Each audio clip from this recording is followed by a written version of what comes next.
Una joven fue descubierta muerta en el suelo de su propio apartamento. La policía lanzó una investigación y rápidamente descubrió varios hechos muy preocupantes. Resultó que los residentes de este complejo habían notado algo inusual desde hacía tiempo y vivían con miedo. A lo largo de la investigación, los detectives descubrieron más y más detalles horripilantes hasta llegar a una verdad inesperada. Pero esto era solo el principio. Stephanie Bennett nació el 30 de agosto de 1979 en el pequeño pueblo de Rocky Mount, Virginia. Los padres de Stephanie se divorciaron cuando ella era una niña, así que vivió con su madre. Sin embargo, su padre vivía cerca, así que la joven lo veía casi todos los días. El padre de Stephanie eventualmente se volvió a casar, y ella ganó una hermanastra llamada Diana. Stephanie asistió a Roanoke College, que está a 350 kilómetros de su casa. En su último año conoció a Walter y comenzaron a salir de inmediato. Después de la universidad, la pareja se mudó a diferentes ciudades pero permanecieron juntos.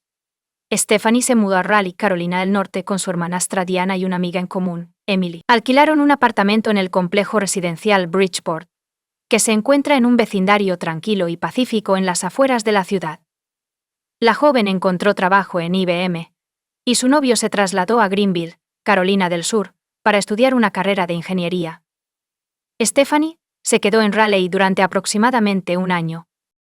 Para entonces, ella, su hermana y su amiga estaban planeando mudarse a diferentes ciudades. La joven, que solo tenía 23 años en ese momento, estaba planeando mudarse a Greenville para estar con su novio. Y la pareja ya había comenzado a buscar un lugar para alquilar en mayo. Stephanie fue a Greenville, donde ella y Walter miraron varios apartamentos y eligieron una opción adecuada para alquilar. Cuando ella regresó a Raleigh, sus amigos y su hermana ya no estaban en el apartamento al que se había mudado Emily. Luego llamó a su hermana Diana, quien a su vez contactó a los colegas de Stephanie. Stephanie no se presentó al trabajo ese día, lo cual era muy inusual. Stephanie siempre era responsable y le habría dicho a su jefe si estaba enferma. Si estuviera enferma en casa, habría contestado el teléfono. Diana le pidió a su amiga que fuera a su apartamento y viera si todo estaba bien. Cuando llamaron a la puerta no hubo respuesta. Así que Diana pidió al administrador del apartamento que la abriera con una llave de repuesto. Tan pronto como el hombre entró en el apartamento, vio una escena aterradora. Stephanie yacía sin vida en el suelo de la habitación, desnuda y con moretones en el cuello. El gerente llamó de inmediato a la policía. Los detectives encontraron los documentos de Stephanie y confirmaron que la fallecida era efectivamente ella a través de una foto en la tapa del cesto de la ropa que estaba bajo la ventana en el dormitorio de Emily. Los investigadores notaron hojas y concluyeron que el asesino pudo haber entrado al apartamento por la ventana. También descubrieron que el teléfono de casa estaba en el armario en la habitación de Emily y el cable estaba cortado. Aparentemente el perpetrador estaba escondido allí también. El perpetrador tomó el objeto que usó para matar a la víctima, ya que la policía no pudo encontrarlo en el apartamento. Mientras tanto, los investigadores entrevistaron a todos los residentes del complejo con la esperanza de que alguien hubiera visto al asesino. Durante estas conversaciones, la policía se enteró de que algo extraño había estado sucediendo en el complejo residencial durante varios meses. La gente notaba regularmente a alguien espiándolos a través de las ventanas de sus apartamentos. Se quejaron al gerente, pero la administración del complejo no pudo encontrar a la persona. Curiosamente, al menos una vez, esta persona fue vista en la ventana de Stephanie. Además, varios meses atrás, un hombre desconocido cerca del lago del complejo asaltó a una joven que salió a correr. Después de este incidente, Stephanie tenía miedo de quedarse sola en este apartamento y quería mudarse a Greenville lo antes posible. Los detectives estudiaron el área alrededor del complejo y descubrieron algo extraño en los arbustos. Encontraron docenas de piezas de ropa interior femenina que, como más tarde se supo, pertenecían a Stephanie. La policía pensó que el asesino las había sacado del apartamento, pero luego, por alguna razón, las arrojó en los arbustos. Sin embargo, poco después de que esta versión fuera refutada, se descubrió que un adolescente del apartamento vecino entraba regularmente en la habitación de Stephanie y robaba su ropa interior, que luego arrojaba a los arbustos. Cuando los investigadores interrogaron a todos los residentes, él admitió esto, pero negó estar involucrado en el asesinato. Se le tomó una muestra de ADN, pero no coincidió con la obtenida del esperma del asesino. Como resultado, ya no se le sospechaba del delito. La policía cree que el candidato más obvio para el papel del asesino era el mismo hombre que repetidamente espiaba la residencia femenina del complejo. Después de entrevistar a todos los que alguna vez habían visto a esta persona, los detectives compilaron un retrato aproximado. Se publicó en los periódicos, pero no produjo resultados. Los investigadores realizaron un chequeo de rutina al novio de la víctima. Él dio voluntariamente su ADN, el cual no coincidía con la muestra del asesino. Además, Walter estaba a cientos de kilómetros de su casa en el momento del asesinato y no pudo estar físicamente presente. Después de eso, la policía se acercó a todos los residentes masculinos del complejo y les pidió que proporcionaran voluntariamente su ADN. Esto tampoco dio resultados. Los expertos no encontraron coincidencias entre las 283 muestras recolectadas hasta este momento, y no tenían pistas serias. Los detectives establecieron vigilancia en el complejo residencial, con la esperanza de atrapar al hombre que estaba espiando a los residentes. Se sorprendieron de lo rápido que lograron el éxito. El 3 de junio, la policía notó a un hombre acercándose a varias ventanas del primer piso y mirando dentro de los apartamentos antes de detenerse en uno. Este individuo comenzó a satisfacer sus deseos, y la policía lo arrestó de inmediato. Este pervertido resultó ser Christopher Lee Campen, quien había sido atrapado espiando y condenado por acosar a una mujer 3 años antes. Los detectives creían que finalmente habían atrapado al asesino, pero se decepcionaron. El ADN de Christopher no correspondía a la muestra encontrada en el cuerpo de la víctima. Se le acusó de estar bien, pero ya no se le consideraba un sospechoso en la investigación del asesinato. Desde entonces, la policía ha continuado investigando el caso, pero no han encontrado pistas sustanciales. Un año después, el detective principal se enteró de un laboratorio en Florida que podía determinar la etnia de una persona utilizando ADN. Sin embargo, tenía dudas sobre esta tecnología, pero no quería perderse una oportunidad de prueba como esta. Envió el ADN de 4 de sus colegas de diferentes etnias al laboratorio. Los expertos lograron su tarea al 100% y el detective les envió el ADN del asesino de Stephanie. El laboratorio determinó que el ADN pertenecía a una persona blanca, pero esta información no ayudó mucho a la policía. En agosto de 2003, el padre de la víctima ofreció una recompensa de $100,000. Sin embargo, en abril de 2004 no dieron resultados. Los detectives decidieron entrevistar nuevamente a todos los residentes del complejo después de escuchar el testimonio de múltiples testigos. Sospechaban que el hombre arrestado por voyeurismo no era el único que caminaba por el complejo y miraba por las ventanas de los demás. Con la identidad y las fotografías del primer hombre en mano, los investigadores querían hablar con los residentes que habían visto al voyerista. Desafortunadamente, nadie había visto su rostro. Este hombre aparecía frecuentemente por la noche, y casi siempre estaba vestido con una sudadera con capucha. Sin embargo, algunos testigos dijeron que lo vieron sin la capucha, pero solo pudieron ver que tenía el cabello largo. Los Texas entrevistaron a varias docenas de personas, hasta que finalmente llegaron a un hombre que vio a esta persona justo frente a la ventana de Stephanie antes de su asesinato. Su testimonio ya estaba con la policía, pero esta vez recordó algo más. El testigo afirmó que vio a esta persona unos días después del incidente durante las horas del día mientras paseaba a su perro cerca del bosque.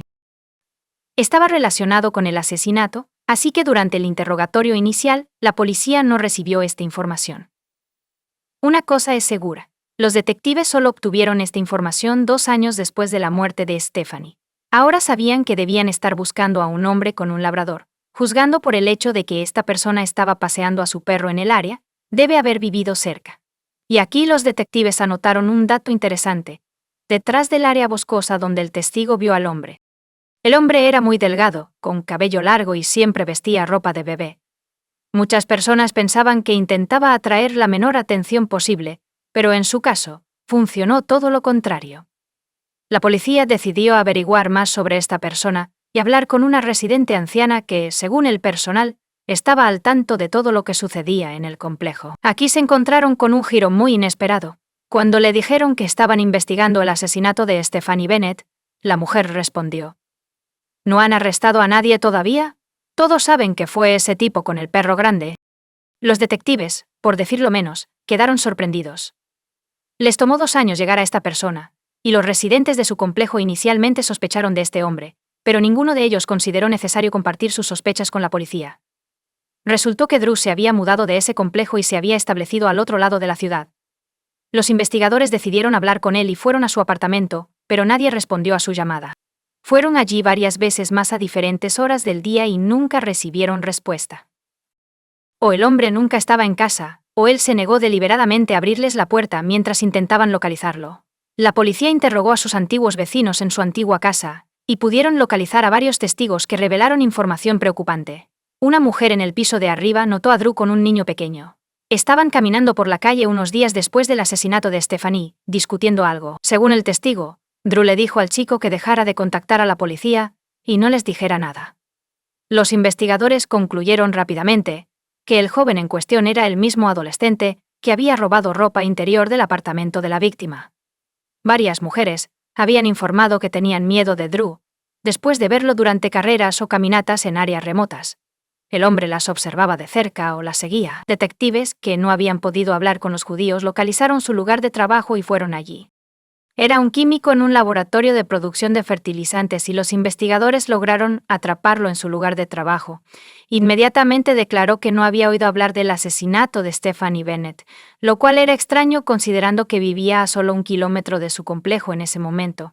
El hombre claramente no tenía ningún deseo de hablar con la policía y les dijo que estaba muy ocupado en ese momento. Drew les dijo a los investigadores que podían ir a su casa en un momento acordado, y él respondería todas sus preguntas. Los detectives se encontraron con él en su apartamento, y el hombre finalmente les abrió la puerta. Durante la conversación, afirmó que nunca había paseado a su perro cerca del complejo de Stephanie. Sin embargo, dado que la policía tenía muchos testigos que lo habían visto repetidamente en esa área, los investigadores entendieron de inmediato que estaba mintiendo. El hombre también afirmó que no usaba gafas, aunque su licencia de conducir indicaba que debía usarlas mientras conducía. Y varios testigos habían informado que el hombre que espiaba por las ventanas de otros apartamentos usaba gafas, como era de esperar. Drew se negó a proporcionar voluntariamente una muestra de ADN. Los detectives decidieron entonces realizar vigilancia sobre él con la esperanza de obtener una muestra de otra manera. Sin embargo, esto resultó ser una tarea muy difícil, ya que el hombre no dejaba atrás ningún objeto que pudiera ser enviado al laboratorio. Por ejemplo, durante los descansos para el almuerzo, él salía del trabajo, se sentaba en su coche y simplemente miraba un punto fijo. El hombre no comía nada, por lo que los investigadores no pudieron obtener ningún objeto con su ADN. Una vez, vieron a Drew tirar una botella de agua vacía en un cubo de basura. Los detectives la recogieron y la enviaron al laboratorio, pero los expertos no pudieron extraer la muestra de ADN de ella. Según una versión, Drew tomó el modelo de otra persona y lo tiró a la calle a propósito, sabiendo que lo estaban vigilando. Después de eso, la policía decidió obtener su basura, pero aquí también fueron infructuosos. Durante varios días, nunca vieron a Drew sacarla. Curiosamente, los vecinos del hombre tampoco podían recordar haberlo visto alguna vez con la bolsa de basura. Luego, los investigadores pidieron ayuda a la jefa de Drew. La mujer accedió a ayudarles a obtener cualquier objeto de su lugar de trabajo que pudiera contener el ADN de Drew. Lo observó durante varios días, pero no pudo conseguir ninguna de sus pertenencias. Drew rara vez comía en el trabajo, nunca tiraba nada, y ella no podía encontrar un solo cabello en su escritorio, lo cual parecía extraño, dado que el hombre tenía a los investigadores de cabello bastante largo, ya estaban convencidos de que Drew estaba ocultando intencionadamente todas las huellas para evitar que obtuvieran su ADN. Un día la jefa lo vio atarse el pelo con una goma y luego agacharse para recoger todos los cabellos que caían en el proceso. Después de eso, la mujer decidió invitarlo a un almuerzo en una cafetería para supuestamente discutir algunos asuntos de trabajo, pero incluso allí el hombre fue extremadamente cauteloso. Principalmente comía con las manos, ponía todas las servilletas usadas en su bolsillo e incluso se llevó la pajilla y la taza con su bebida para el postre. Pidieron pudín de plátano, y Drew finalmente usó un por. Sin embargo, los resultados fueron demasiado imprecisos, ya que se requería más material biológico para una comparación exhaustiva. Finalmente, los detectives recibieron una advertencia para registrar el lugar de trabajo de Drew. Esperaban encontrar algunos objetos que contuvieran su ADN. Los investigadores estaban preocupados de que si el hombre se enteraba del operativo, huiría, así que decidieron llevarlo a cabo por la tarde. Descubrieron guantes, que el sospechoso estaba obligado a usar al trabajar con productos químicos, entre sus pertenencias. Los detectives sospechaban que su ADN estaba dentro, así que las tomaron y las reemplazaron con otro par. Todavía estaban preocupados de que Drew intentara huir, así que lo mantuvieron bajo vigilancia durante varios días, hasta que el laboratorio confirmó que los guantes, de hecho, contenían su ADN. El 18 de octubre de 2005, la policía rodeó silenciosamente el laboratorio donde trabajaba un hombre y esperó a que saliera. Los investigadores estaban preocupados de que si intentaban arrestarlo dentro del edificio, él podría secuestrar o agredir a uno de sus colegas. Sus preocupaciones se justificaron cuando el hombre salió del edificio y fue detenido de inmediato.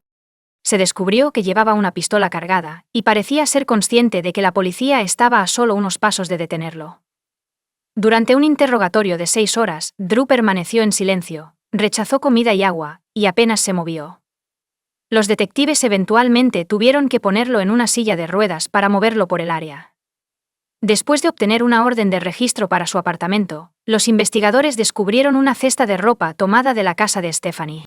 Sus pertenencias también incluían 9 pistolas, 2 rifles, 40 cuchillos, una espada y un machete.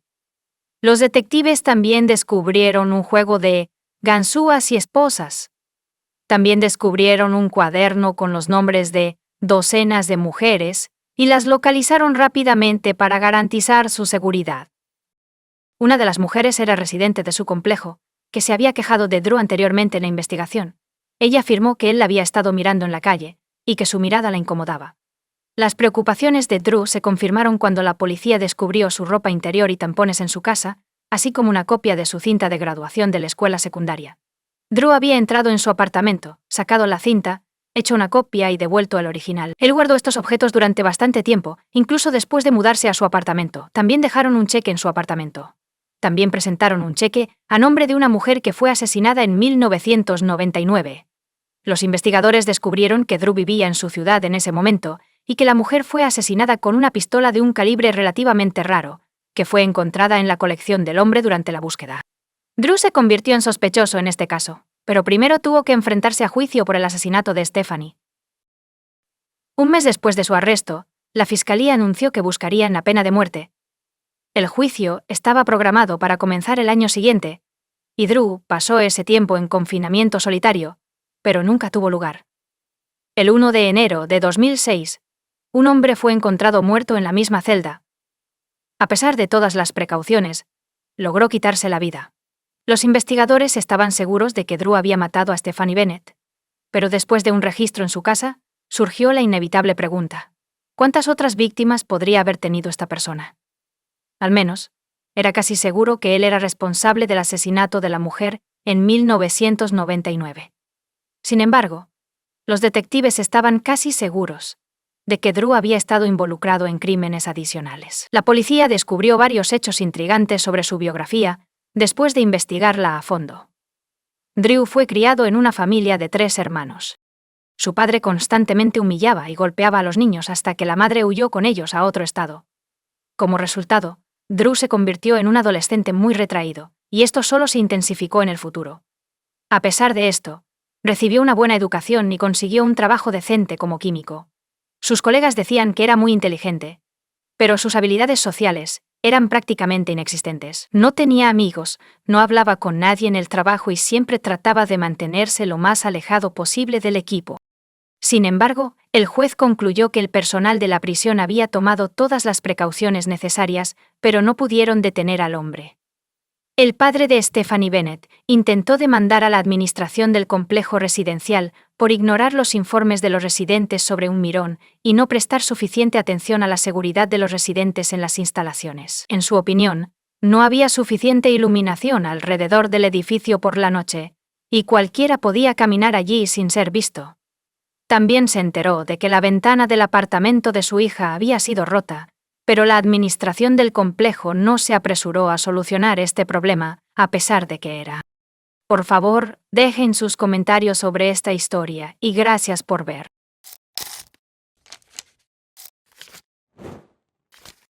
La misteriosa desaparición de Maya Milletee. En enero de 2021, la ciudad de Chula Vista, California, no había estado tranquila durante días. Durante el almuerzo, los trabajadores de oficina discutían las noticias de la ciudad. A última hora de la tarde, habían consolidado lo que habían escuchado durante una comida familiar. ¿Has oído eso? Dijeron que una joven madre de 3 hijos había desaparecido misteriosamente y cada uno de ellos dio su propia versión de lo que había sucedido, pero ninguno de ellos quería estar en sus zapatos personalmente. Maya Millete, una mujer filipino-americana de 40 años, desapareció de su propia casa el 7 de enero de 2021. Las cámaras de vigilancia al aire libre capturaron mi regreso a casa alrededor de las 5 p.m. Después de eso, no volvieron a ver a los parientes de la mujer desaparecida. Abatidos por el dolor, repartieron volantes con fotos de Maya y colgaron carteles por toda la ciudad. Sus preocupaciones eran comprensibles. El cumpleaños de mi hija mayor fue el 10 de enero, y ella nunca jamás se perdería esta festividad. Según los familiares de la mujer, todos hablaban con la misma voz. La última vez que se comunicó con él fue el 7 de enero, a las 8:15 p.m. Decenas de voluntarios y oficiales de policía buscaron a Maya Millete. Buscaron en la zona boscosa, los vecindarios cercanos, el arroyo y un campo de golf abandonado, pero no encontraron nada. Larry Millete, el esposo de la mujer desaparecida, nunca participó en la búsqueda de ella. Además, después de un tiempo, cortó todos los lazos con sus familiares. Durante mucho tiempo, la policía asumió que Maya había dejado a su esposo después de otra discusión. Sin embargo, cuando salió de la casa, puede que haya sido captada por la cámara de seguridad del vecino. Entonces, o se quedó en la casa, salió por la ventana, o se fue de otra manera. ¿Cuál podría ser la razón de un comportamiento tan extraño por parte de un hombre? Maya, que se destacaba entre la multitud por su belleza inusual, probablemente tenía muchos admiradores y posiblemente más de un amante. Es posible que haya perdido sus sentimientos por su esposo sin informar a nadie. Ella huyó de él, pero no sola.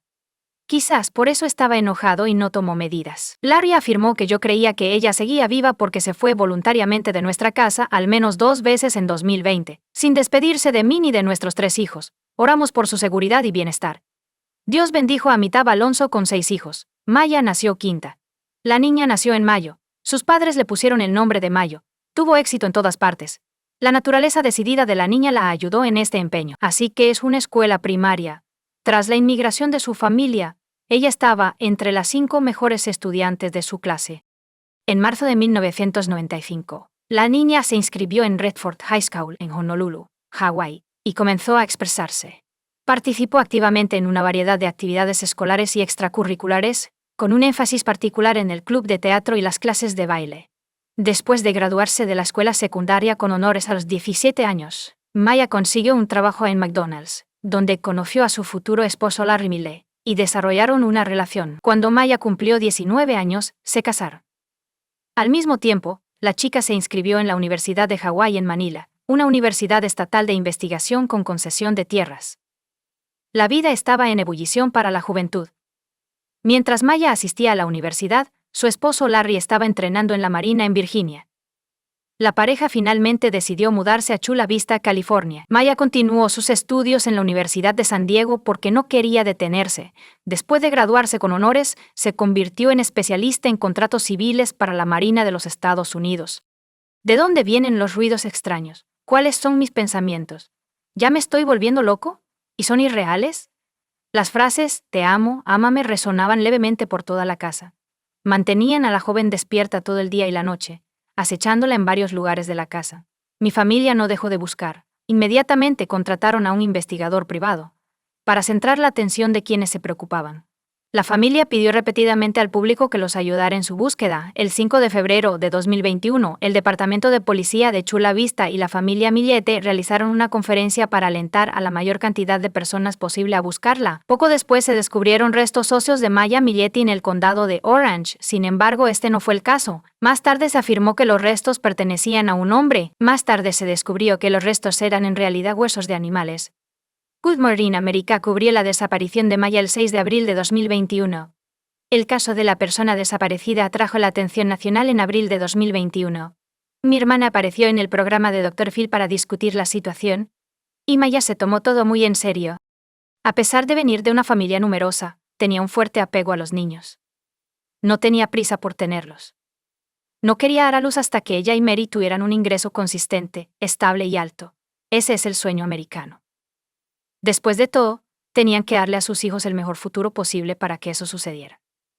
Tuvieron que trabajar extremadamente duro y con diligencia. El momento adecuado llegó en 2010. Entonces mi hijo Larry tuvo una hija, Laura. Un año después nació Milani, su segunda hija. En 2016 Maya fue una excelente madre para su hijo heredero Lazarus, Tristan. Dedicó todo su tiempo libre a sus hijos, dándoles lo mejor de sí misma. Asistía a todos sus eventos escolares y los acompañaba en su SUV. Los hijos de algunas mujeres se convierten en el centro de su universo, inteligentes, indulgentes y cariñosos. Maya era una de estas mujeres. A finales de 2020, la relación de la pareja estaba tensa. Larry asumía que Maya tenía un amante. Los celos de su esposo no conocían límites, y aunque antes podía tolerar estos ataques, ya no podía. Más tarde, la oficina del DH informó que Maya le había advertido a Larry sobre su ira. La policía dice que Maya le envió un mensaje de texto a un amigo solo 2 días antes de su desaparición para poner fin a su matrimonio. Le informé que estaba solicitando el divorcio, le gustara o no. Ella afirmó que ya no estaba tratando de hacer las paces por el bien de los niños. Larry controlaba frenéticamente cada movimiento de su esposa. Los celos se estaban convirtiendo en una paranoia completa. Larry podía visitar su oficina en cualquier momento para asegurarse de que Maya no estuviera sola con otro hombre. Larry también estaba irritado por el hecho de que hubiera tantos hombres en el equipo de su esposa. Larry una vez tuvo la audacia de enviar un correo electrónico a mi antiguo jefe, Derek Soff, y solicitar que un colega masculino fuera transferido a otra división. La seguía a todas horas e incluso involucraba a los niños en sus discusiones. Larry una vez escondió el teléfono celular de un niño en el coche de su esposa para rastrear sus movimientos. Larry se volvió cada vez más violento. Casi estranguló a Maya después de que la pareja se separó. Pero no por mucho tiempo. Maya se mudó con su hermano a principios de 2020, pero ella y Larry reavivaron su relación después de unas 6 semanas. El 12 de agosto de 2020, Maya le envió un mensaje de texto a su hermano, Junior. Nunca me dejó sola. Revisa todos mis correos electrónicos, mensajes, mensajeros y actualizaciones de Facebook. Incluso revisa mi aplicación de Venmo. Y luego, ¿qué pasa? Simplemente aprieta más las riendas. Larry no era inicialmente un sospechoso, pero ahora la policía está muy interesada en descubrir su identidad. Los investigadores contactaron a mis familiares, quienes afirmaron que poco antes de la desaparición, la pareja había ido de camping y pasaron todo el tiempo discutiendo. Maya regresó de su viaje de camping e informó a su familia que si algo le sucedía, Larry sería notificado. Según el expediente del caso, mi amigo informó a la policía que Maya había hecho una declaración diferente en diciembre de 2020. No creo que me haga daño, pero creo que haría daño a los niños para vengarse de mí. Los fiscales dicen que la madre de 3 no elaboró sobre lo que quiso decir en ese momento. Cuando nos enamoramos, para bien o para mal, solo vemos al objeto de nuestra adoración con una luz rosada. Frecuentemente, proyectamos nuestros rasgos de personalidad y nuestra visión de la vida en nuestra pareja sin notar las señales de alerta, como se conocen en psicología, que pueden indicar la presencia de un problema subyacente o una amenaza potencial al bienestar de la relación. Justificamos a los abusadores, manipuladores, narcisistas y agresores citando deficiencias en la crianza y el estrés, pero deberíamos mirar más allá. Aparentemente, la naturaleza está tan dispuesta que las familias se crearon principalmente en la juventud, cuando el mundo entero se presenta con gafas de color rosa, por así decirlo, por un gran amor, a veces ciego, para que la raza humana no se detuviera. Y después de un tiempo, habiendo adquirido la experiencia de vida necesaria, vemos en una pareja lo que al principio se nos ocultó tan cuidadosamente, y consideramos reeducar, suavizar todos los bordes afilados para reconciliarnos, pero no se puede cambiar a un hombre adulto. Solo queda evitar que exprese sus rasgos negativos. Este es el caso de los celos. Si una persona experimenta ciertos eventos traumáticos, la paranoia no está lejos. Volviendo al sonido que Maya escuchó, es posible que la mujer hubiera desarrollado alucinaciones como resultado de los problemas de su familia. Pero este no fue el caso. La situación tomó un giro inesperado. Maya sigue cuerda, lo cual no es el caso de Larry. Un detective de policía llamado Lorenzo Ruiz contó al público la historia de la búsqueda en Internet de Larry, publicando capturas de pantalla de consultas como entrenamiento subconsciente de la esposa y entrenar subconscientemente a tu esposa para dar placer. Larry comenzó a ejercer influencia sobre mi subconsciente después de que no pudimos llegar a un acuerdo amistoso, instalando varios dispositivos por toda la casa que producían este sonido. Maya descubrió la artimaña de corte de Larry. Según Matthew Grindley, un investigador de la oficina del fiscal del condado de San Diego a finales de 2020, Maya le envió a Larry mensajes exigiendo que dejara de reproducir mensajes de audio que perjudican la salud mental de las personas. Este es un tipo de influencia que hace que una persona tome acciones específicas. Maya escuchaba los sonidos todos los días. Mi cuñada, Génesis Tad Alonso, le dijo más tarde a los investigadores que Larry había grabado todas estas palabras de manera independiente y se lo confesó a Génesis. ¿Quién podría haber motivado a Larry a hacer algo así? Quizás las especificaciones del trabajo y la formación que recibió mientras servía le dieron la idea. La respuesta asombrará a muchos. La investigación descubrió que Larry envió más de 1000 mensajes a varios hechiceros y psíquicos entre septiembre de 2020 y la desaparición de Maya. Gastó más de $1.00 con ellos en aproximadamente 70 encantos mágicos. Durante un registro en su casa, la policía descubrió un libro titulado Hechizos de amor mágicos. Larry enviaba mensajes a brujas y hechiceros similares al menos una vez al día. Solicitó un hechizo para hacer que Maya sufriera algún tipo de lesión física que la incapacitara para moverse por sí sola, posiblemente volviéndose discapacitada en general y completamente dependiente de su esposo. Larry esperaba que Maya apreciara su preocupación en un momento tan difícil, así como el hecho de que no la había abandonado en su hora de necesidad. Después de todo, es un muy buen hombre. Esto es lo que escribió en sus mensajes. Me gustaría un hechizo poderoso para atar a mi esposa Maya Millete a mí para siempre, haciendo que me ame incondicionalmente como yo la amo. Espero que puedas lanzar un hechizo que cause daño corporal o mutilación, pero no la muerte. Maya finalmente se convenció de sus intenciones después de presenciar todo lo que estaba sucediendo, incluyendo el gradual colapso mental de Larry. Maya y su esposo decidieron divorciarse en diciembre de 2020. Cada evento de la vida, incluidas las acciones, tiene un mecanismo inicial, conocido como un desencadenante. Según la policía, el deseo de Larry de perder a su amada crecía más con cada día que pasaba. El 7 de enero. El día que las autoridades creen que Maya contactó a un abogado de divorcios, estaba intentando desesperadamente revertir la decisión de mi cónyuge de solicitar el divorcio. Estoy temblando por dentro, a punto de estallar, escribió uno de los deletreadores más temprano en el día. Maya contactó a un abogado de divorcios. Por cierto, los abogados informaron que Maya planeó cómo le entregaría a Larry los papeles del divorcio porque estaba preocupada por sus reacciones. Consideró mudarse a otro lugar, luego de mandarlo, e incluso hizo un plan de respaldo para quedarse en el apartamento vacío de un amigo. Sin embargo, Maya no quería dejar a sus hijos atrás.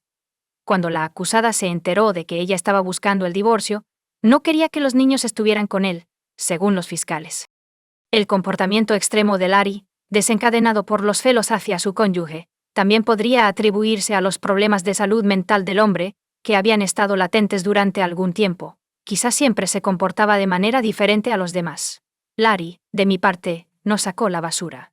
El comportamiento de Larry se asemejaba cada vez más al de un psicópata.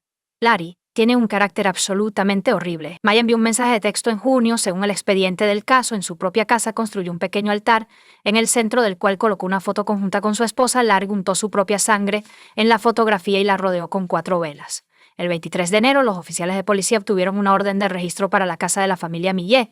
Descubrieron 16 armas de fuego en la casa de Larry, 2 de las cuales estaban en posesión. Las 4 armas de fuego con licencia de Larry estaban desaparecidas. Cuando los oficiales de policía preguntaron dónde habían ido las armas, el hombre explicó que se las había prestado a su amigo y a su tío. Larry recibió una orden de restricción para las armas en mayo de 2021 y se le exigió que las entregara a las autoridades. Esto se justificó por el hecho de que la policía descubrió sillas de paz y a los jóvenes hijos de Larry rodeados de armas en su hogar. Era posible que los niños tuvieran acceso a ello, por lo que el tribunal emitió la orden al día siguiente de mi desaparición, alrededor de las 6:45 am, por miedo a que se hicieran daño.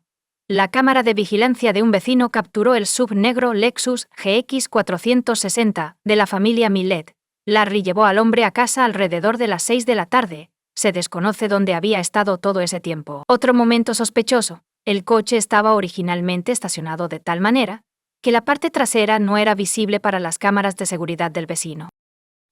Como mencionamos al principio de esta historia, mi familia estaba planeando una fiesta de cumpleaños para su hija mayor el 10 de enero de 2021. Entonces, cuando Maya dejó de responder llamadas y mensajes, uno de sus hermanos fue a Chula Vista para asegurarse de que todo estuviera bien. Cuando mi hermano se reunió con Larry, este le informó que la noche anterior, tras su discusión, su esposa se fue a una de sus habitaciones, se encerró y no hablaba con nadie. Larry llevó a su hijo a Solana Beach, una ciudad costera en el condado de San Diego. Cuando regresó, Maya permaneció en el dormitorio cerrado en el segundo piso. El 9 de enero, Larry repitió la historia sobre la habitación cerrada a mis familiares, pero nadie le creyó. Los familiares exigieron que Larry les diera acceso. Mi familia entró en la habitación y estaba vacía. Maya no estaba en ninguna parte de la casa, sin embargo, su coche estaba estacionado fuera de la casa. Solo faltaban su tarjeta de crédito y su licencia de conducir.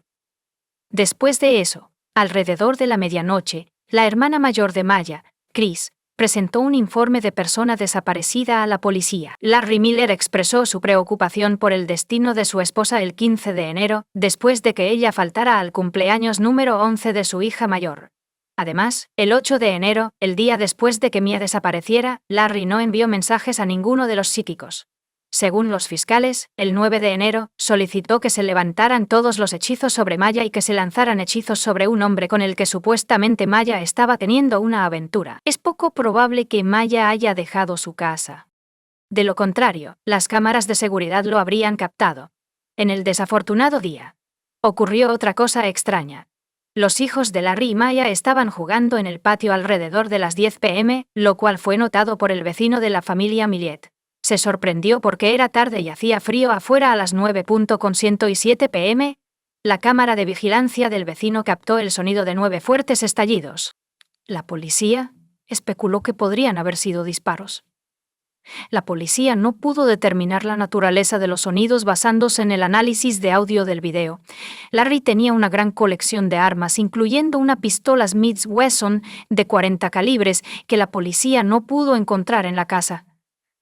Según los registros judiciales, Billy Liddell, un abogado junior, que trabaja con mi familia para investigar el caso, descubrió un incidente de hace 15 años. Específicamente, en la noche del 30 de abril de 1997. En el vecindario Waterhouse de San Diego, Maya conoció a Larry Millet en la escuela secundaria después de que se mudara a Hawái desde San Diego con su familia.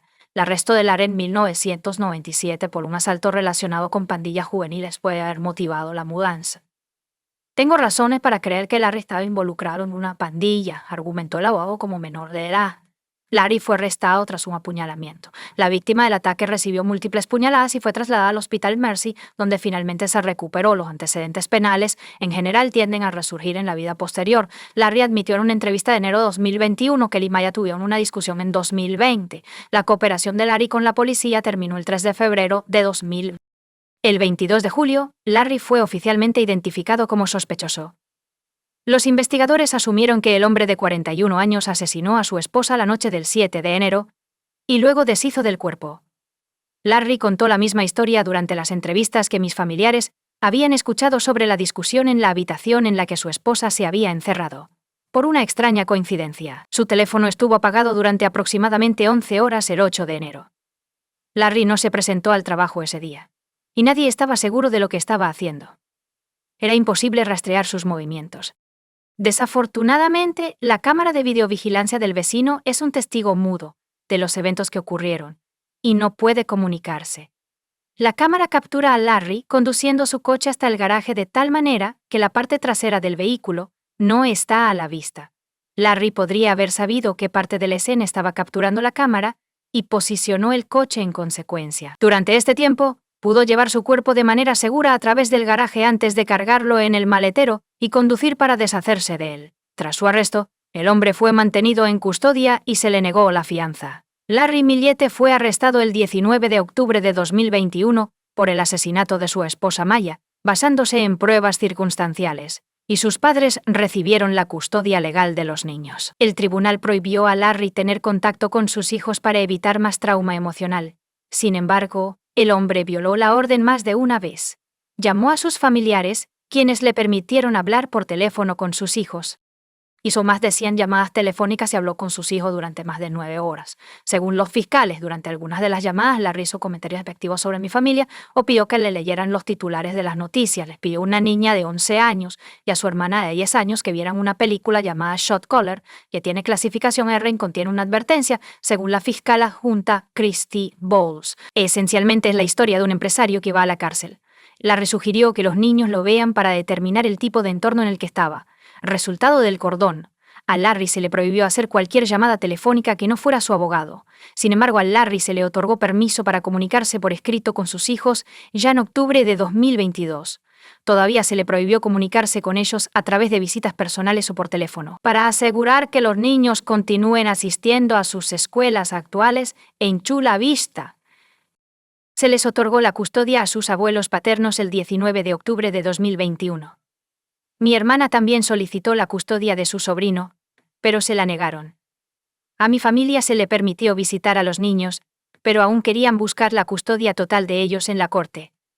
El juez ordenó a los padres de Larry Miliak que facilitaran las visitas maternas con la familia y trabajaran para obtener servicios de salud mental para los menores. Cuando visiten a los niños, no se les permite a los familiares discutir ningún detalle de los casos penales o testamentarios en curso con ellos. En justicia, los niños fueron dejados al cuidado de los padres del presunto asesino de su madre en un pueblo donde todo les recuerda la tragedia. Quizás el tribunal debería haberse puesto del lado de mi hermana y haberle otorgado la custodia. El abogado de Larry presentó una apelación en junio de 2022, alegando que el hombre carecía de la capacidad mental para ser juzgado. Sin embargo, después de una evaluación psiquiátrica, Larry Miliete fue considerado competente. Es poco probable que un hombre loco hubiera sido consciente de sus acciones y hubiera limpiado sus huellas. Cuando se examinó el teléfono celular confiscado de Larry, se descubrió que todos los mensajes de texto que le había enviado a su esposa habían sido eliminados. Cuando le preguntaron dónde había ido la correspondencia, Larry explicó que solo quería liberar espacio en su teléfono. Esa es una respuesta inusual, porque los mensajes no ocupan mucho espacio en el dispositivo. Durante el juicio, se descubrió que Larry había tomado una gran suma de dinero de su cuenta bancaria. Larry podría haber estado planeando su escape con el dinero en mano. Quizás simplemente quería mudarse a otra ciudad y comenzar una nueva vida con sus hijos después de ser acusado de asesinar a su esposa y poseer armas ilegales. El juicio de Larry Millet está programado para llevarse a cabo en 2024. Sin embargo, el juicio ha sido pospuesto y reprogramado varias veces. ¿Podría ser un caso de la llamada evidencia circunstancial? Después de todo, la evidencia circunstancial es evidencia basada en una inferencia que la vincula a un hecho. Por ejemplo, las huellas dactilares encontradas en la escena del crimen. La evidencia directa apoya la verdad de una declaración directamente. Es decir, sin la necesidad de pruebas adicionales o inferencias, es fácil quedar perplejo sin el conocimiento y la experiencia legal necesarios. En cualquier caso, la situación se está desarrollando ante nuestros ojos y está ganando velocidad. Una cosa permanece constante y trágica. La familia aparentemente próspera está destruida. La madre ha desaparecido y se presume muerta. El padre está en prisión y parece ser el autor de la atrocidad. Los 3 niños quedan sin amor parental. 3 almas inocentes permanentemente traumatizadas, dejadas a vivir en una sociedad que les recordará repetidamente lo que sucedió, ya sea en reproche o por compasión, respirando la herida. Comparte tu opinión con nosotros en los comentarios y suscríbete al canal para más.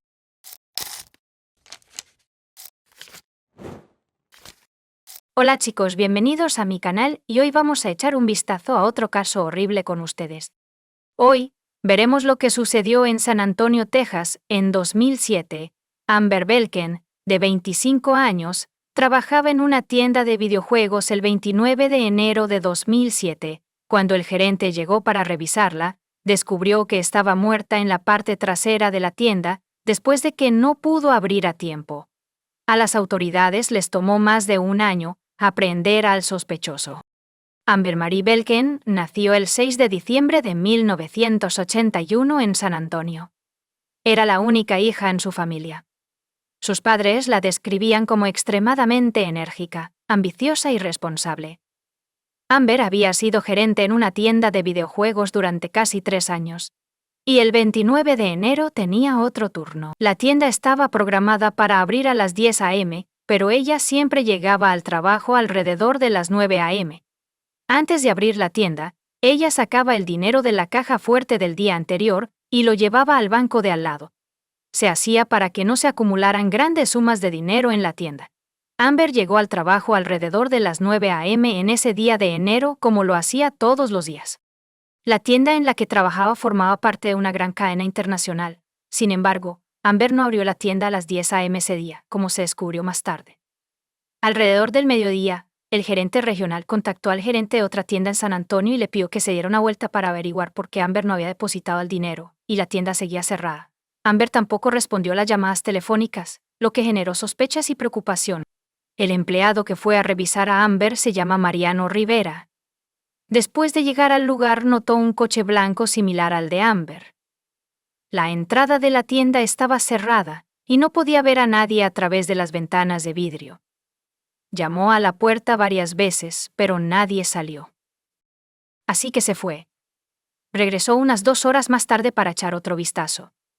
Mirando a través de las ventanas de la tienda, Rivera vio al asistente Amber, Brandon. Llamó a la puerta y Brandon lo dejó entrar. Rivera le preguntó a Brandon si había visto a Amber y él dijo que no. Dijo que acababa de llegar y notó algo extraño en la tienda. Había algunos CDs de dinero y documentos relacionados con el trabajo en el suelo. Rivera entró en la habitación trasera y hizo un descubrimiento espantoso. El cuerpo sin vida de Amber yacía en el suelo boca abajo con una bolsa de plástico sobre su cabeza. Más tarde los expertos forenses determinarán que la causa de su muerte fue la estrangulación. Rivera marcó inmediatamente el 911, y pronto la policía acordonó la tienda. Los detectives descubrieron que Amber no entregó dinero al banco como lo haría cualquier otro día. Sin embargo, la caja fuerte en la tienda estaba vacía, lo que implica que hubo un robo que salió mal. Es posible que el ladrón se encontrara con Amber y decidiera eliminarla como testigo. El horario de Amber indicaba que el crimen ocurrió entre las 9 y las 10 de la mañana. Desafortunadamente, no había cámaras de vigilancia en la tienda, lo que podría haber ayudado enormemente a la investigación, así que la policía tuvo que buscar pistas alternativas. Primero, los detectives interrogaron a Mariano Rivera y Brandon Bale, quienes descubrieron el cuerpo, describieron cómo y en qué circunstancias llegaron a la tienda y descubrieron la muerte de Amber. Según la gerencia de la tienda, faltaban aproximadamente $2,000 con 0 centavos de la caja fuerte, junto con algunos CDs de videojuegos y 3 o 4 consolas de PlayStation. El total de los daños en la tienda ascendió a $6,000 con 0 centavos. La policía interrogó a los empleados de los negocios vecinos a la tienda, pero no obtuvieron los resultados deseados. Nadie había visto ni oído nada. Mientras la policía estaba ocupada en la escena del crimen, la noticia se esparció por todo San Antonio, y los representantes de los medios de comunicación se agolpaban en el estacionamiento frente a la tienda. El padre de Amber, Randy Belken, se enteró del incidente por las noticias. Cuando vio la dirección de la tienda donde ocurrió el crimen, se subió inmediatamente a su coche y condujo hasta allí. Cuando llegó, habló con un detective, quien desafortunadamente le informó que la víctima del crimen era su hija. Este evento dividió la vida de Randy en 2 partes, antes y después. Pronto, la madre de Amber, la Elia, llegó a la tienda. Mirando a los ojos de su esposo, se dio cuenta de que su único hijo ya no estaba con ellos.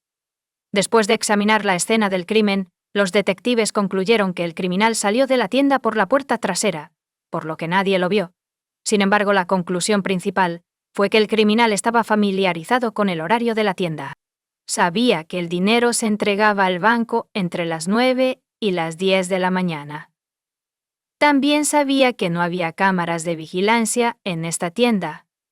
Esto es algo que solo un ex empleado o un empleado actual de la empresa sabría.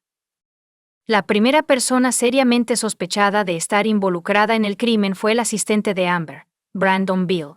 Estaba íntimamente familiarizado con las operaciones de la tienda, y ya estaba dentro cuando un gerente de otra ubicación llegó para verificar la salud de Amber. Cuando Brandon llegó al trabajo, sabía que la tienda debería haber estado abierta unas horas antes, pero aún estaba cerrada. A pesar de esto, abrió la puerta con su llave, entró y luego la cerró con llave. Notó signos de lucha dentro, pero por alguna razón, no entró en la habitación trasera para ver si Amber estaba presente. Y, después de hablar con la gerencia de la empresa, los detectives descubrieron que Amber, una gerente de tienda, estaba descontenta con el trabajo de Brandon y quería que lo despidieran. Le informó a su madre que Brandon tiene un mal carácter y no desempeña adecuadamente sus funciones laborales, pero una disputa con Amber podría llevar a Brandon a cometer un crimen. Los detectives comenzaron a buscar respuestas a esta pregunta. El oficial registró el coche y la casa de Brandon después de recibir una orden de registro, con la esperanza de localizar los CDs y las consolas de PlayStation robadas de la tienda. Sin embargo, no se descubrió ninguno de los anteriores. Durante el interrogatorio, Brandon declaró que llegó a la tienda alrededor de las 2 p.m., Se sorprendió de que la tienda todavía estuviera cerrada. Dijo que abrió la puerta con su llave porque no pensaba que Amber estuviera dentro. Veo el desastre. Él creía que la tienda había sido robada. El gerente de otra ubicación llegó solo unos minutos después. Brandon también admitió que no estaba al tanto del deseo de Amber de despedirlo, pero reconoció que frecuentemente discrepaban en ciertos temas. Su novia y sus padres confirmaron su coartada para la mañana en que ocurrió el crimen. Cuando pasó el detector de mentiras, fue eliminado de la lista de sospechosos. Amber murió hace casi un mes, y la policía aún no tenía nuevas pistas. Los detectives temían que el caso quedara sin resolver. Los padres de Amber utilizaron las redes sociales para comunicarse con el público, solicitando que cualquier persona con información sobre el incidente la reportara. Se ofreció una recompensa de $100 con 0 centavos por información que condujera al arresto. El empleador de Amber proporcionó 95 de ellos, y se distribuyeron volantes con su imagen por todo San Antonio. A pesar de esto, no se logró ningún progreso durante los siguientes 7 meses. Hasta que un día, una comisaría recibió una llamada crucial. El hombre que llamó se identificó como Joe, e informó al detective a cargo del caso de Amber que sabía quién era el responsable de su muerte. Joe, quien sea, le dijo al detective que Amber fue estrangulada por Giovanni Rivera, de 22 años. Cuando el detective preguntó por qué, él respondió que lo pensaba. Joe respondió que él y Giovanni trabajaron anteriormente para la misma empresa que Amber. Giovanni lo llamó el día del crimen y le preguntó si quería participar en un robo. La tienda no fue elegida al azar. Giovanni quería robar la tienda donde trabajaba Amber porque no tenía cámaras de vigilancia. El detective le preguntó a Joe si aceptó la oferta de Giovanni y participó en el robo, a lo cual Joe respondió negativamente. Si todo lo dicho es cierto, la suposición inicial de la policía de que el crimen fue cometido por alguien que conocía bien el horario de la tienda fue correcta. El detective solicitó que Joe fuera a la comisaría y hiciera una declaración oficial. Se negó, pero probablemente sabía que lo encontrarían tarde o temprano. Entonces, 2 días después, regresó a la comisaría y afirmó una vez más que no participó en el robo. Durante el interrogatorio, Joe detalló cómo Giovanni Rivera expresó por primera vez su deseo de robar una tienda. Joe afirma que Giovanni nunca dijo que iba a hacerle daño a Amber. Sin embargo, aproximadamente un mes después de su muerte, el caso recibió una amplia cobertura mediática. Confesó que la muerte de Amber fue su culpa. Joe explicó que no llamó de inmediato, porque estaba preocupado por su seguridad. ¿Cuáles son tus pensamientos? ¿Podría la recompensa de $100 con 0 centavos por proporcionar información importante motivarlo a ir a la policía? Por favor, comparte tus pensamientos sobre el asunto en los comentarios. Joe afirmó que el campo de la culpa comenzó a superar el sentimiento de miedo, lo que lo llevó a hacer una llamada. Aunque el testimonio por sí solo no fue suficiente para obtener una orden de arresto para Giovanni Rivera, el detective aún lo citó a la comisaría para interrogarlo. También vale la pena señalar que Giovanni Rivera no está relacionado con Mariano Rivera, el gerente que descubrió el cuerpo, solo comparten el mismo nombre. En una conversación con un detective, Rivera acusó a Joe de mentir. Él afirma que no estuvo involucrado en ninguna actividad criminal. Finalmente se negó a responder más preguntas, obligando a la policía a liberarlo. Mientras los oficiales consideraban cómo llevarlo ante la justicia, Giovanni se trasladó a Laredo, Texas, con su familia. Esta es la ciudad de la frontera con México, por lo que había una buena posibilidad de que cruzara la frontera y se perdiera. Sin embargo, sin pruebas contundentes, los detectives no pudieron proceder, y el caso se estancó una vez más durante meses. Afortunadamente, la ayuda llegó inesperadamente a finales de junio de 2008. Verónica, la esposa de Giovanni, llamó a la policía casi 1 año y medio después de que Amber muriera. Ella afirmó que su esposo la atacó amenazándola a ella y a los niños con una pistola. Más importante aún, ella afirmó que él era responsable de la muerte de Amber Belkin. El detective a cargo del caso viajó a Laredo para hablar con Verónica, a quien había conocido en persona. Ella afirmó que tomó una mala decisión al casarse con Giovanni. Se quedó embarazada de él mientras aún estaba en la escuela y su familia insistió en que se casaran. Giovanni comenzó a revelar su verdadero rostro después de la boda. Era un tirano. Según Verónica, si él deseaba intimidad pero ella no, la ataba con cinta adhesiva. También afirmó que cuando Giovanni fue llamado a una comisaría por primera vez, regresó a casa angustiado e inmediatamente le informó que necesitaban mudarse a Laredo. Salieron de San Antonio ese mismo día, habiendo llevado todo lo que necesitaban. Verónica entendió que si su esposo estaba limpio ante la ley, no se mudarían. Una vez reunió el valor para preguntarle a Giovanni si estaba involucrado en la muerte de Amber Belkin, a lo que Giovanni respondió que él la había matado. Verónica estaba atónita y le preguntó por qué lo hizo. Él explicó que lo hizo porque su familia necesitaba dinero para pagar el alquiler. Cuando Verónica pidió el divorcio, Giovanni la llevó a un lugar apartado, sacó una pistola y le dijo que se subiera al asiento trasero. La siguió y la amenazó, obligándola a hacer lo que él quería. Luego la sacó del coche, le entregó la pistola y le ordenó que lo terminara. Verónica dijo que no lo haría. Giovanni respondió que si ella no disparaba, se encargaría de ella, sus hijos y sus familiares. Verónica le suplicó que pensara en lo que podría pasarles a sus hijos. Si se quedaban sin sus padres, parecía funcionar. Y ambos regresaron a casa esa noche, pero Giovanni dijo que iba a desaparecer por la mañana. Cuando se fue, Verónica inmediatamente llamó a la policía y les contó sobre la confesión de su esposo. Los detectives obtuvieron una orden de arresto para Giovanni Rivera, después de recibir el testimonio de 2 testigos, uno de los cuales era la esposa de Giovanni Rivera. Sin embargo, Rivera logró cruzar la frontera y perderse en México en ese momento. Pasaron otras 6 semanas antes de que fuera descubierto arrestado en la casa de un familiar. Las autoridades de México acordaron su extradición a los Estados Unidos con la condición de que los fiscales no pidan la pena de muerte para él. Se acordaron esos términos. Después de que se completaron todos los documentos, se le delegó a Giovanni Rivera la autoridad en los Estados Unidos. Los padres de Amber se sintieron aliviados de que su arresto resultara en justicia por la muerte de su hija. El 7 de agosto de 2008, Rivera fue interrogado. En contraste con la conversación anterior, los oficiales escucharon el testimonio de su esposa. Al ser informado de esto, admitió todo. Declaró que tan pronto como Amber abrió la puerta de la tienda, la siguió, usando guantes y una máscara. Amber lo reconoció, lo cual lo sorprendió mucho. Le dijo que estaba teniendo problemas financieros y que necesitaba dinero desesperadamente, y la obligó a abrir la caja fuerte. Amber intentó alcanzar el teléfono en un momento dado, y él tuvo que atarle las manos con cinta adhesiva. Ella entró en pánico y comenzó a gritar. Según Rivera, le puso la mano sobre la boca y le pidió que se quedara en silencio. Amber intentó liberarse, pero él se dio cuenta de que había llegado al punto de no retorno. Tomó una bolsa de plástico cercana y le cortó el oxígeno. Ella dejó de respirar, se llevó el dinero, algunos CDs y algunas consolas de PlayStation antes de alejarse en su coche, que estaba estacionado detrás de la tienda. El abogado de Rivera comenzó a negociar un acuerdo de culpabilidad. La oficina del fiscal del distrito tardó casi 1 año y medio en aceptar este acuerdo, que excluía una cadena perpetua sin posibilidad de libertad condicional. Dado los riesgos de un juicio conjurado y el hecho de que las apelaciones pueden tardar años en ser escuchadas, los fiscales concluyeron que el acuerdo de culpabilidad era el mejor resultado posible para la familia Belken. Giovanni Rivera recibe una sentencia a cadena perpetua como resultado del acuerdo en abril de 2010. Deberá cumplir 30 años de prisión antes de poder solicitar la libertad condicional. Amber les ha prometido a sus familiares y amigos que harán todo lo posible para asegurarse de que él nunca salga libre. Las autoridades no dijeron si alguien recibió la recompensa de $100,000 con 0 centavos ofrecida por ayudar en la búsqueda del perpetrador. Comparte tu opinión con nosotros en los comentarios y suscríbete al canal para más.